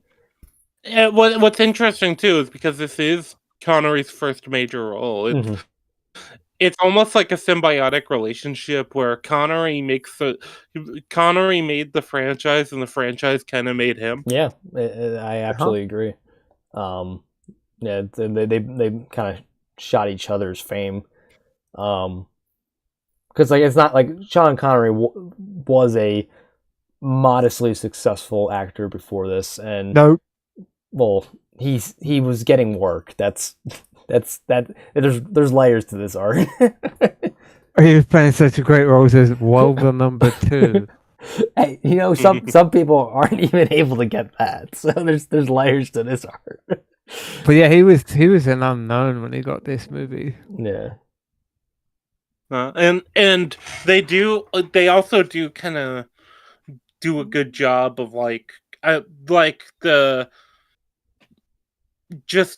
the presentation of him and kind of the sheer cool factor. He's every scene Bond feels like, even when he's on the back foot, he feels like he has some level of control.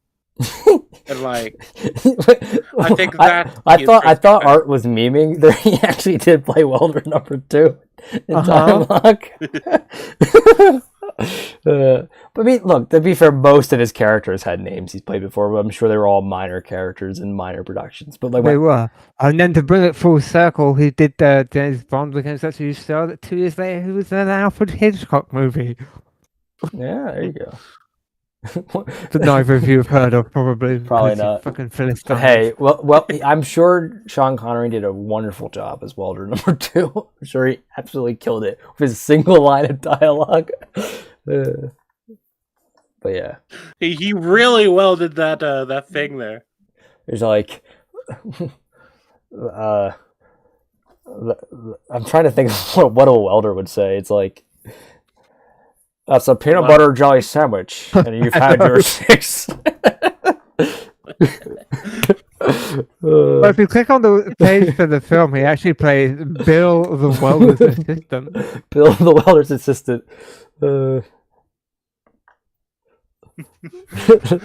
the welder's assistant. The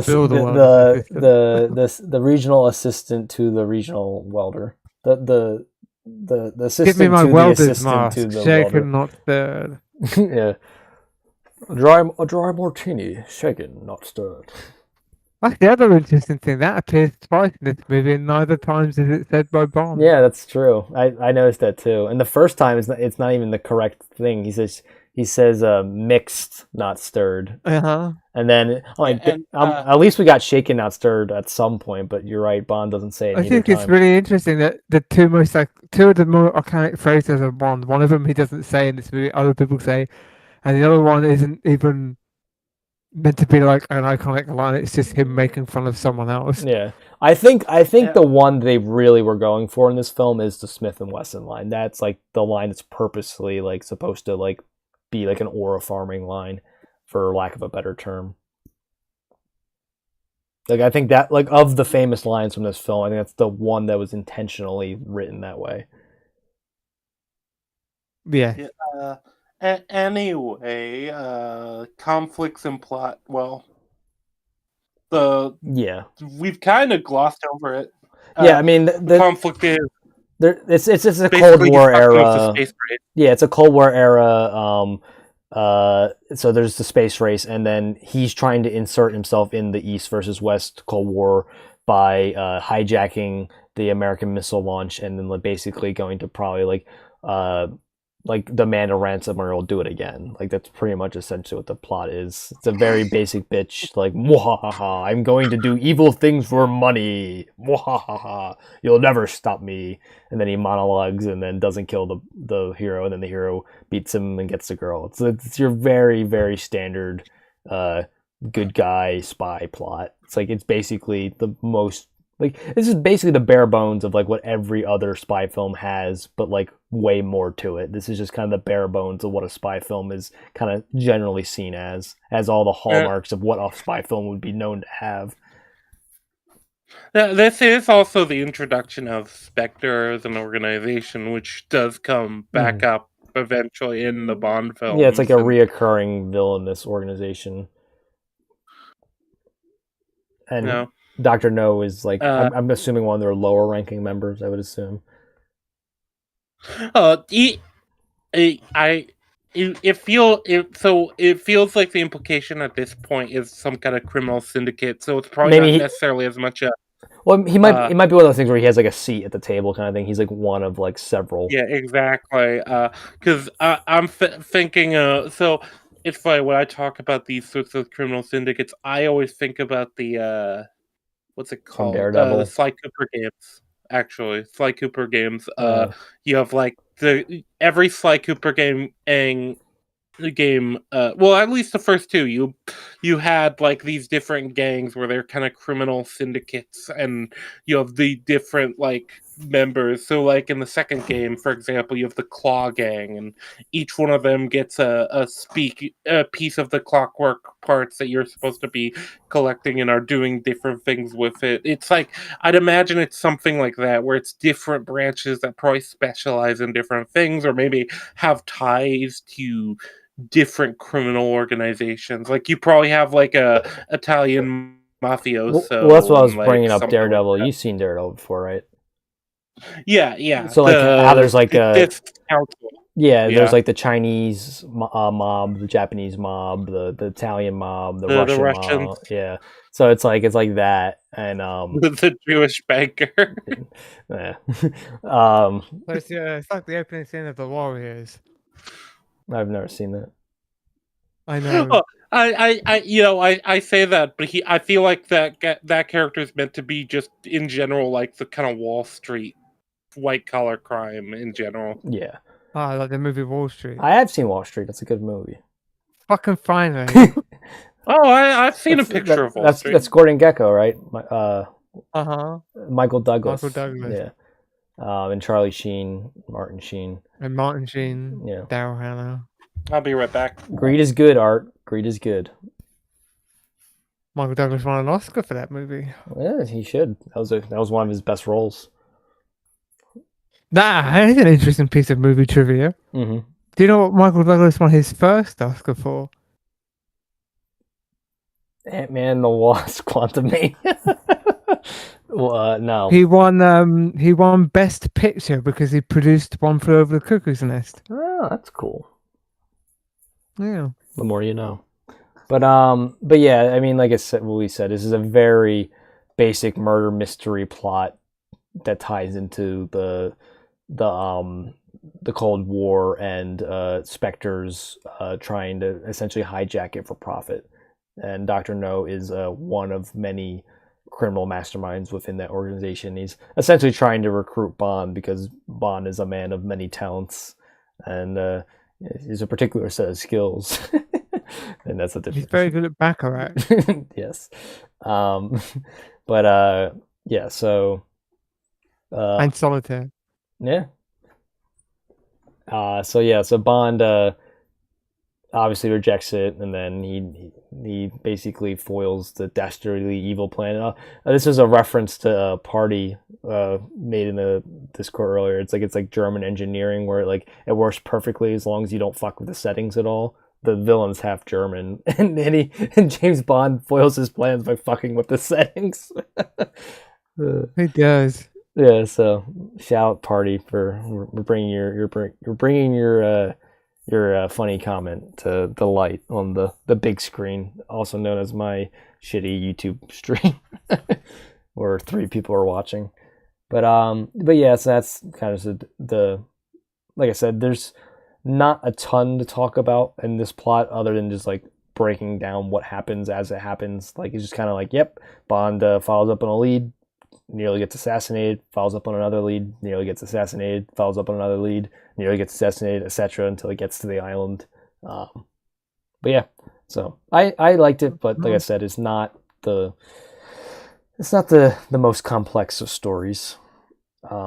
And then Bond is essentially the only POV. There's a Strangway gets one in the beginning. I guess the 3 blind mice get one before him, and then Professor Dent has a couple, and other than that, it's just Bond. It's the movie's like 95% through his POV, because it's a very protagonist focused film, which thank God it was, because like we said before, he's really the only person of note in this entire film. Everyone else is pretty dull generally. Yeah.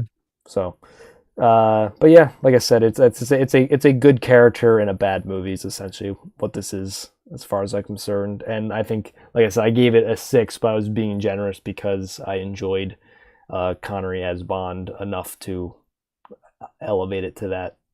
With other than that, I don't have a lot of praise for the film. But he's engaged me enough to I want to see more, which is, I guess, what the general audience at the time had, right? The film did really well, and obviously the sequels all did well for the most part. But Pretty much. yeah. And then dialogue. This is actually, other than Bond's performance, well, I guess because of Bond's performance, my second biggest highlight of the film. I'm going to read some of my... I've read a couple of them already, but like I just like a lot of Bond's dialogue in this film.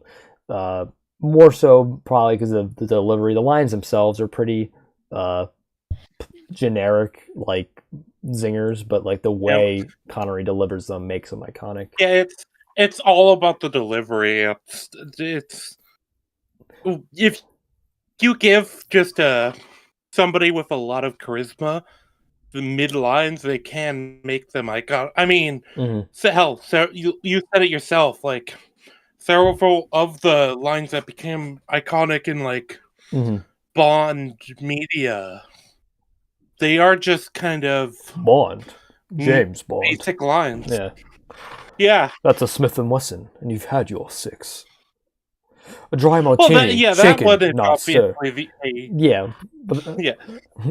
But some other ones. Tell me, does the toppling of American missiles really compensate for having no hands? It's like it's just this funny little zinger there. It's like even James Bond had "Are you compensating for something?" line in this movie. Oh, and then Dr. No was like, I was curious to see what kind of man you are. I thought there may even be a place for you in Spectre.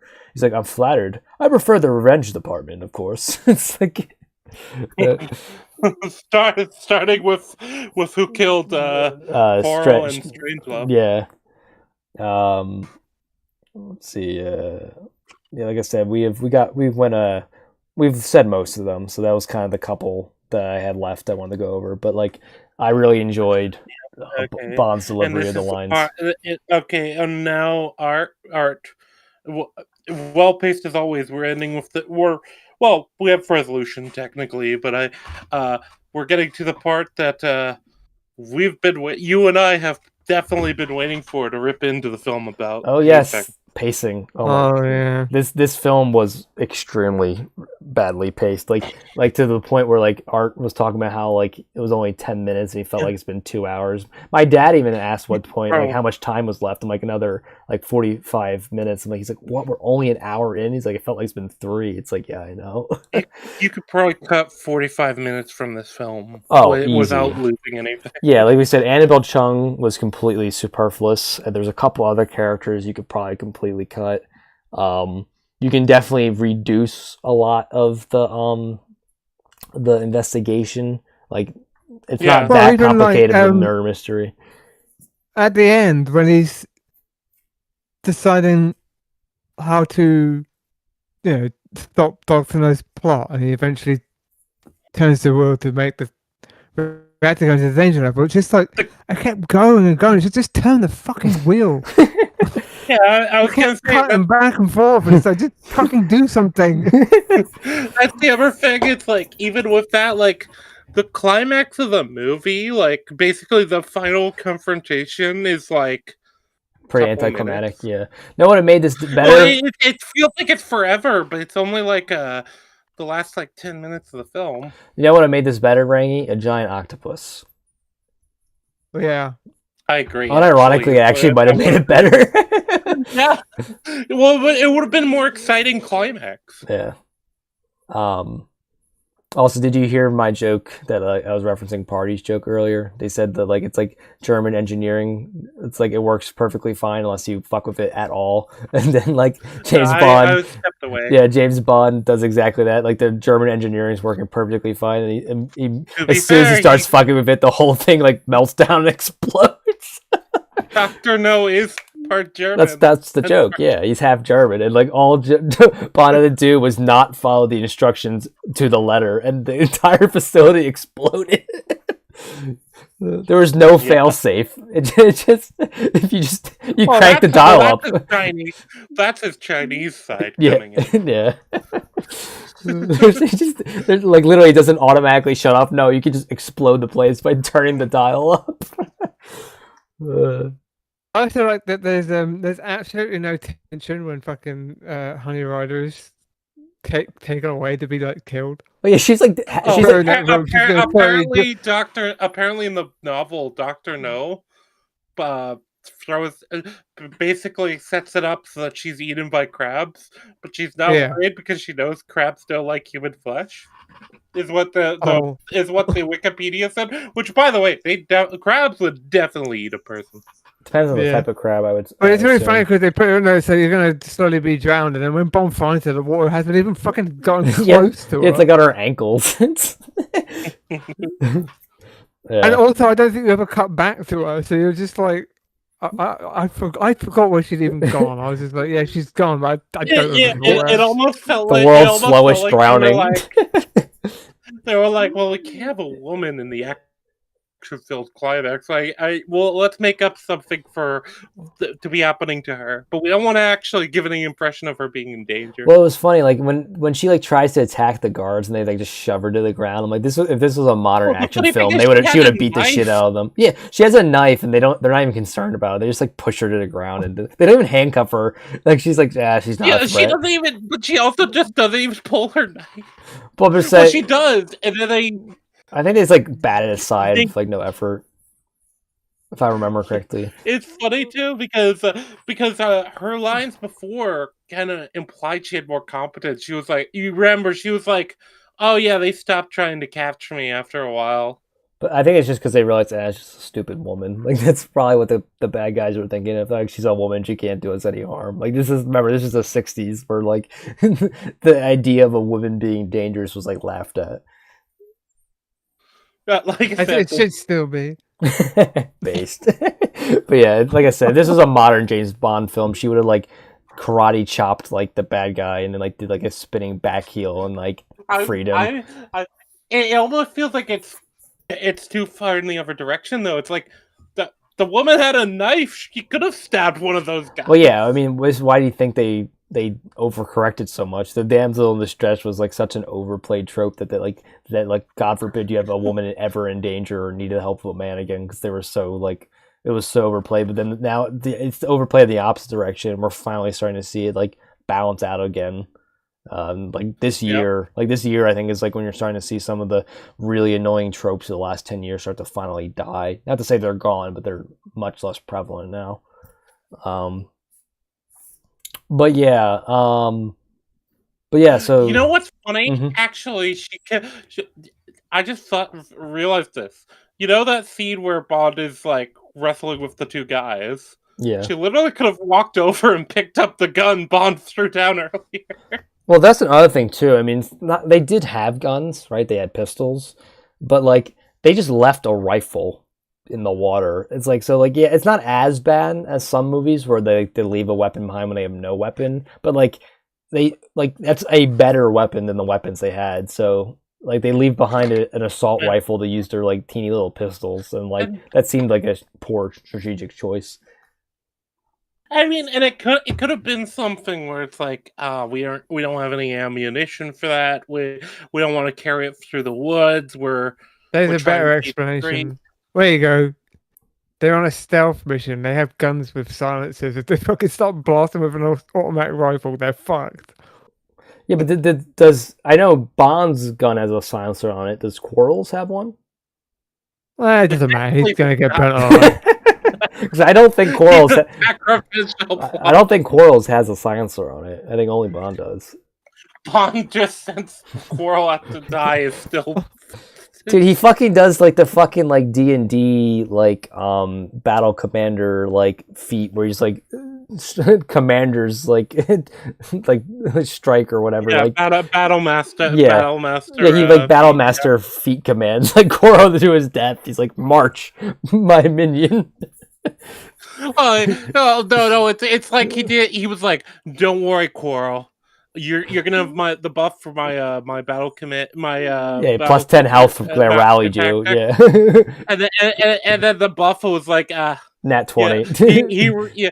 Well, no, he then rolled like he rolled a 12 and the buff when he rolled it was like, oh yeah, it's a +2. The armor class is 17, unfortunately. Yeah, the dragon rolls a nat 20, you die. It's funny we were talking about D&D as they were actually fighting a dragon. Yeah, no, the whole dragon thing was stupid, and re- Quarrel's death was retarded. I think that honestly might be the worst part of the movie. The worst single scene. That scene was just really dumb all the way around.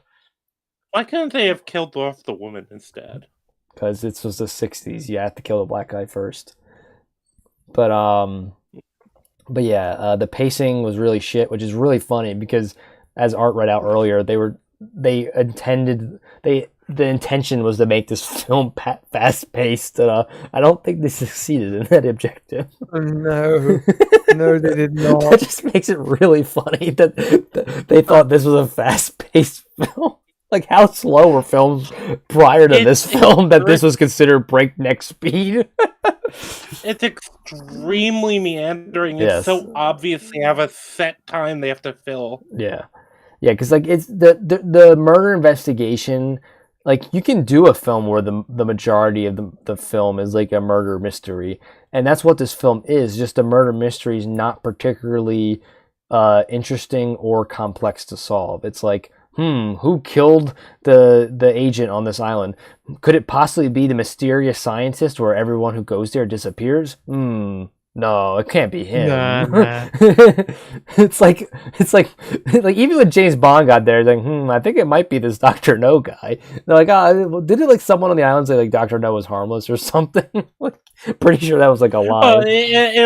He's not. They don't really say Dr. No. They just say, oh, it's owned by some Chinese guy that just doesn't want anyone going over there. Yeah, like they're kind of like downplay it. Like they're not even like bad guys, like purposely downplay. They honestly just genuinely think that the mysterious half Asian man who owns an island that everyone disappears at is nothing to look into after one of their operatives were assassinated. I'm like, really?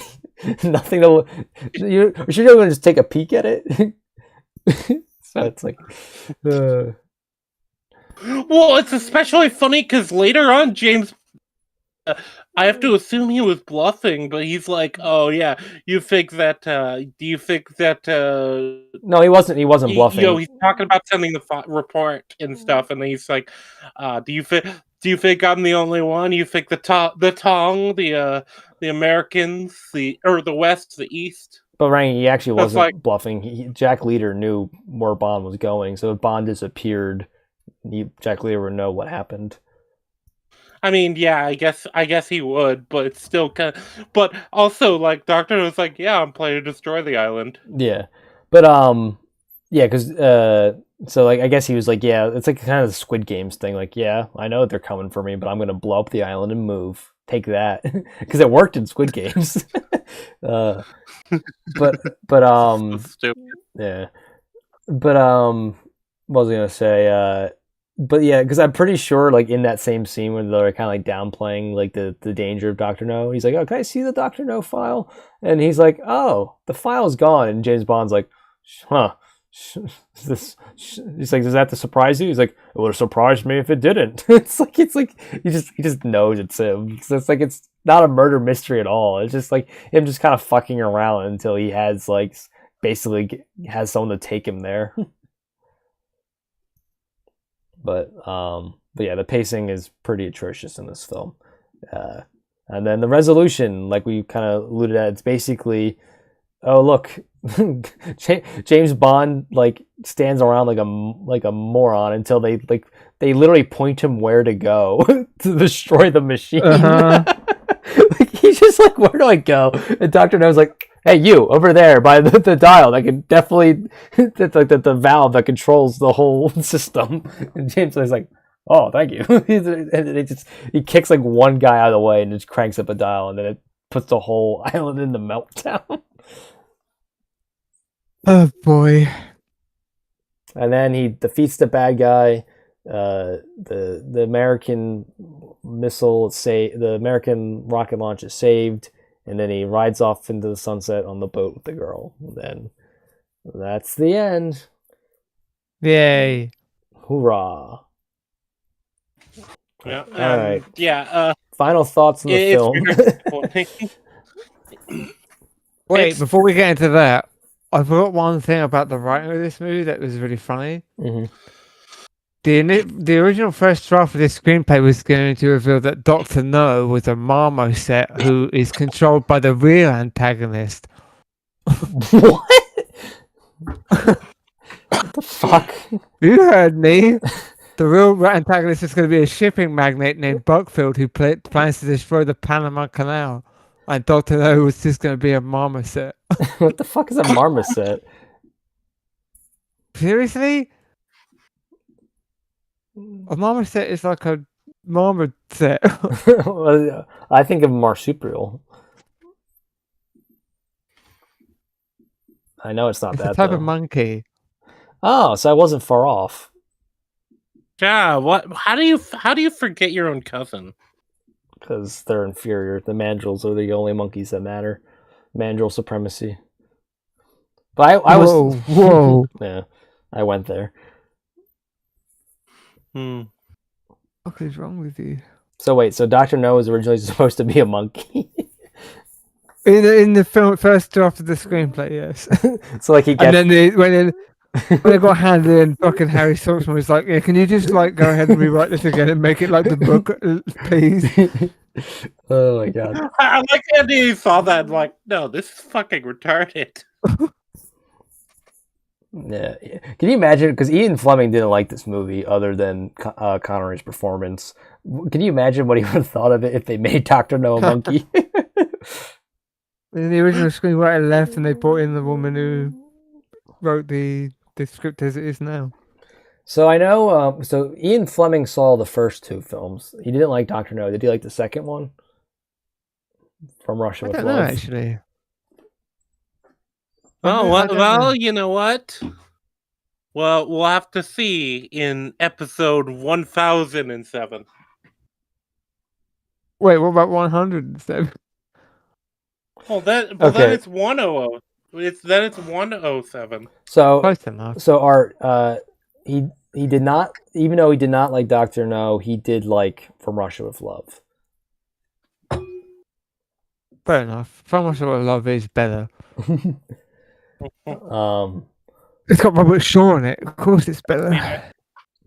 So we'll probably eventually review that. I mean, the fact that you both moved on makes me feel like you probably don't know who Robert Shaw is. Let me look him up. He's in Jaws. I've never seen Jaws. Oh, I have what the seen Jaws. fuck? I have seen this one, Art. Oh, thank Christ. He's in Jaws. He plays Quint. Oh! Okay. No, then I know who he is. I just don't remember actors. I remember all actors. It's my curse. I don't think I've seen anything he was in. You haven't seen Jaws. You haven't seen The Taking of Pelham 123. Fuck's wrong with you? Prove it. They name all the actors that were at the poker table at the beginning of the film. No. Because then he'll never forget them. Once he commits that to memory, he'll be stuck there forever. He was in a movie called Spielberg. That's probably just a documentary. It's probably. He was in The Grapes of Wrath. I mean, he'd have to be in a Spielberg documentary, right? Because, like, using Jaws. Yeah, but I don't think it would probably be archive footage because he died in 1978. All right. Oh, it depends when it is. If it's like maybe it could be like snippets of interviews they did or something. That is literally what I said. I said archive footage. All right. Oh, okay. Unless it's a cartoon, generally, or unless it's an animated movie, generally assume if it's earlier than the mid-70s, I haven't seen it. But Jaws isn't earlier than the mid-70s. It's the mid-70s. Yeah, and like basically, I only started like post Jaws, like 76 onward. I've seen Look, like most of the big movies. Art. All this Have you is seen Close telling Encounters me. of the Third Kind? No, I said most. Well, you've not already all. failed. I have seen All right. that one. All right, keep going. I want to see how many. Let's see. Big movies from after 1976. I do know we do need to slot Jaws into the rotation at some point now. Have you seen We Rocky? should do it next summer. I've seen the first two Rockies. But only the first two. Yeah, Have you seen Rambo? I've seen the first two Rambos. Have you seen Mad Max? I have not. Have you seen Dawn of the Dead? No. By the way, all of it so far is yes for me. Have you seen Beverly Hills Cop? When I was a kid, but I don't remember it. I did. Trading I was Places? wrong. Yes, I really like Trading Places. Oh, I think. Have you seen Planes, Trains, and Automobiles? Yes, a few times. We've seen The Princess Bride. Yes, many times as a kid. I need to rewatch it though. Have you seen Blue Velvet? No. What's that? It's a David Lynch movie. Well, who's that? Director. Have you heard of Twin Peaks? I've heard of it. I haven't seen it. Oh, I've been meaning to go and watch that show actually. Oh wait, no, Yeah, I saw you should. I It's saw the great. first episode of Twin Peaks actually. I think I started watching the show, but I got distracted. All right, let's do a few more before we close out the episode. Give me a couple more. Have you seen 12 Monkeys? Yes, I really like that film. Have you seen, let's see, I'm just looking at my DVD collection.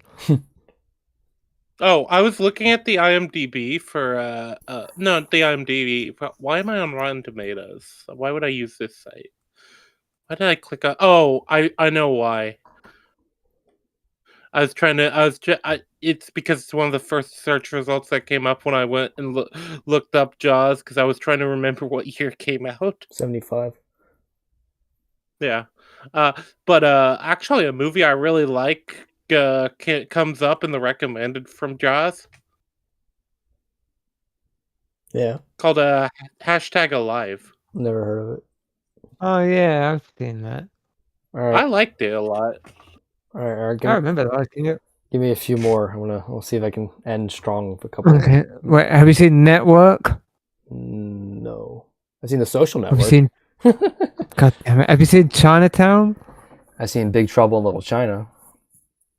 Well, I mean, that's a good movie. Have you seen Rosemary's Baby? No, Have you seen The Stepford Wives? no.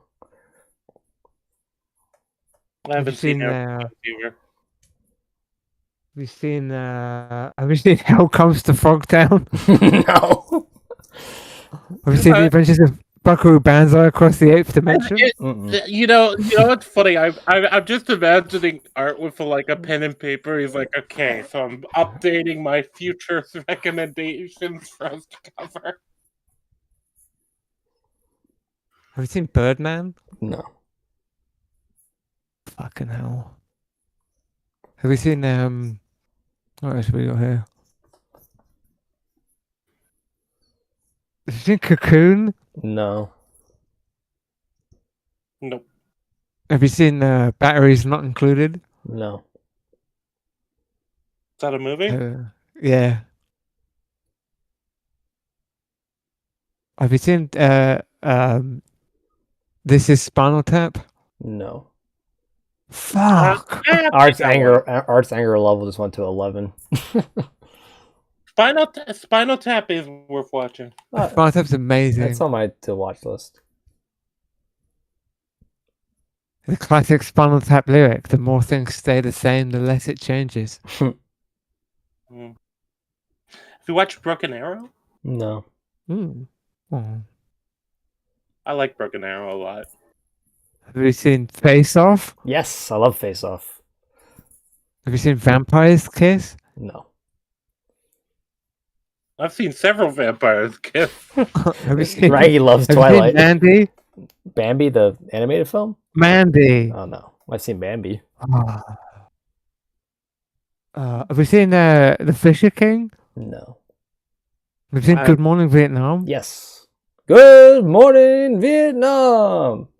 That's actually on my list to watch in the next few weeks. I really liked the you first seen- half of that film, and then the second half. It's not bad. It's just I enjoyed the comedy aspect more than the drama aspect of that film. Have you seen Leon? No. Leon the Professional, right? Yeah. Fucking seen- love that film. No. Yeah, it's one of my favorite movies of all time. Have you seen Lethal Weapon? I've seen the first two. Have you seen Die Hard? I've seen the first three. Oh, you finally made it past 2. Have you seen King Kong? Well, Die Hard 3 is better than Die Hard 2. Wait, which King Kong? The 30s one. I've seen the one with Samuel Jackson, and Tom Hiddleston, and Brie Larson. Yeah, Skull Island. I saw Peter Jackson's Long Kong because I had less going on. Have you seen Death Cabinet, the Dr. Cagliari? No.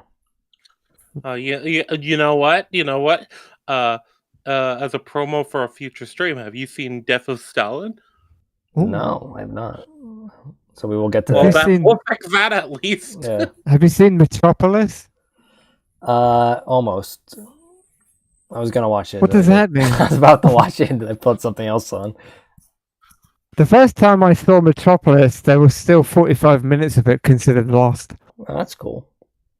The second time I saw it was after they'd found those 45 minutes. Now it's public domain. We could just literally or if you want to at some point, we can just like do one of those old films like that and just like put it on and just talk while we watch it.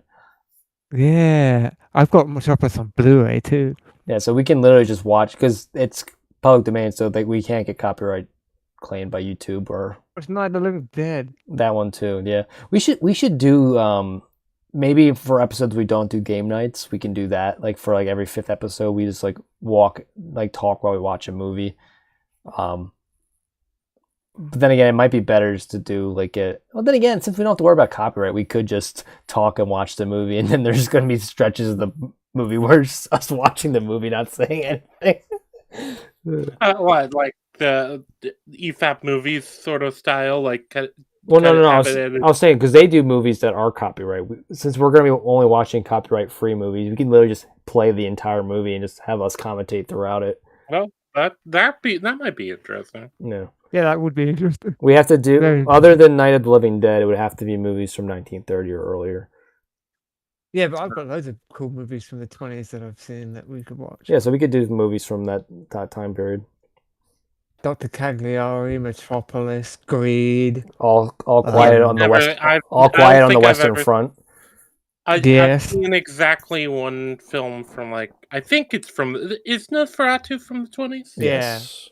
Yeah, that's the only one I've seen. We could watch Way Down East and The Kid and The Gold Rush and The General. All the Charlie Chaplin Orphans films. of the Storm. Yeah, I said The Kid and The Gold Rush. Oh yeah. Oh, next year we unlock Boris Johnson's Frankenstein and the Dracula one as well. Boris Johnson. Who was it? Boris Karloff. Is that what we're calling the British economy now? He looks like Frankenstein. Another good one to watch would be The Passion de Jeanne d'Arc. But the Creature from the Black Lagoon, that's also like all the Universal monster films were all 31, right? They cranked out a bunch of them that year. About a bunch of them were that Just year. Dracula and Frankenstein. I Okay. think. Well, that's still Creature from the Black But Lagoon's from Dracula would be really fun to watch. Creature from the Black Lagoon's from 1954. Oh, so we're probably never gonna get to that then. We should watch Freaks. When did that come out? 1932. So next year then. or 2 years from now. That's where the phrase "one of us" comes from. Oh, I thought that was from Wolf of Wall Street. No, it's from Freak. Oh, well, they do it in Wolf of Wall Street. Freak is great. It's one of the most controversial movies ever made. All right. Well, on that note, we love being controversial I on this. think I've established my credentials as a film nerd. Yeah. No, Art's not a LARPer. Art's legit. Rangi's a weeb, but he doesn't watch any mainstream weebery. He's like a niche weeb. So I watch whatever manages to keep my interest, honestly. yeah, Whether that's Western stuff or Eastern stuff. but I'm just saying generally, I think your biggest area of expertise is non-mainstream anime. I guess I wouldn't call myself an expert though. What would you say you're most knowledgeable on? Like what, like Art's movies? I guess I would. Fuck, what do I have? I guess the Song of Ice and Fire series. I guess that's probably the main thing. I'm a weird generalist where I've got like some skill in different fields, but I don't feel like I'm like I am a weeb and I've been watching anime a lot. But for example, I've never seen JoJo. I've never seen Ava, but I actually have picked up a Blu-ray of Ava recently, and I'm gonna start watching that soon. After we eventually, in the far future, finish off Death Note, we should do JoJo as the next anime we review. I forgot we were doing that. We still need to finish. It's low on my list of priorities, but we do need to finish it at some point. We're over halfway done. So I would have thought to get recommendations. Someone gave me a recommendation for an anime movie but it's like a spin-off from a TV show. Here's a question, Iron. Akira. I've never seen Akira. Akira. Tetsuo. But yeah. All right. So let's we'll do the we already did final thoughts on the film. So I guess we can just go on to plugging channels. Art doesn't have one to plug. So Art, is there anything you would like to plug in its stead? No. Cool. Damn. Rangi, what would you like to plug? Sean Connery. Based. No, but that's a really funny answer. But yeah, so I have a YouTube channel. I mostly do streams of gameplay. Sometimes I do reviews. I actually upcoming am gonna be doing something very topical with a friend of the show, Dakerus. We're gonna be covering Lantern, so I guess I'll plug that. That should be coming as soon as the show is out. I have that's gonna be shit, isn't it? Trailer react in the works. It's in the oven. It's recorded. It's sent off to get edited. I really wanted this DCU to be good, but it's looking like it's not going to be. I was gonna say I was looking forward to it, and then I saw like James Gunn's draft picks. Nah, I mean, look, I liked Superman, even though it was really messy. I haven't seen Supergirl yet, but I've heard it's terrible. Peacemaker season 2 was kind of a it was a letdown, and Creature Commandos was, even though I enjoyed the characters, the plot was absolute horseshit. It was garbage plot that makes no sense upon a rewatch. And I'm sure Lanterns is going to just make me filled with joy based off of how miserable these trailers look. But well, I mean, I can toss you the raw footage I have of Dake and I watching the trailer. I'll watch your video when it comes out. But yeah, all right. Well, that's all we got for you guys today. This was one of our shorter streams. I think we did 3 hours and 40 minutes, roughly, something like that. Yeah, we're almost at. And I feel like a good 20, Oh, 30 yeah. minutes of that was our bitching about us not having watched the movie. Yeah, no, like the last, yeah, if we didn't do that like ending segment of just like art like harassing us for like lack of watching movies, this would have been probably our shortest stream. Hey, Speaking of, Mm-hmm. But speaking of, actually, maybe we should also plug next stream. Reveal what we're doing next. okay, but first, I just want it to be known I'm 22 movies away from having seen 5,000 movies. Oh, very nice. Yeah, so the next 3 movies, I'll just plug all of them because I don't know which order we're gonna do them yet. But the next 3 movies we're gonna watch are Barton Fink, Death of Stalin, and Spider-Man: Brand New Day. Oh fuck! So those are the next 3 we're doing. Order to be determined. I think we'll try and do probably Barton Fink, then Brand New Day, then Death of Stalin. I have suggested another movie to do. Yeah, but that's not until the end of the year, right? Order. I think it comes out in October. Yeah, it's July. What the hell is this? I might as well say I think it's called Wildwood. It's a new Studio Leica film. Oh, okay, yeah, right. But yeah, it's whiles away. But we'll probably eventually get to that as well. But yeah, so of those 3, like I said, I think my schedule has freed up a lot since the World Cup has ended. That ate up most of my free time the past couple months. So now I don't have soccer to watch anymore. I have more time to watch movies. Yeah, you don't even have to watch men chase balls anymore. Yeah. Anyway, so yeah, He still does chase balls in his free time. Playing soccer is fun. Yeah, but he's doing it for the love of the game. He was doing it because he had money on it. Yes.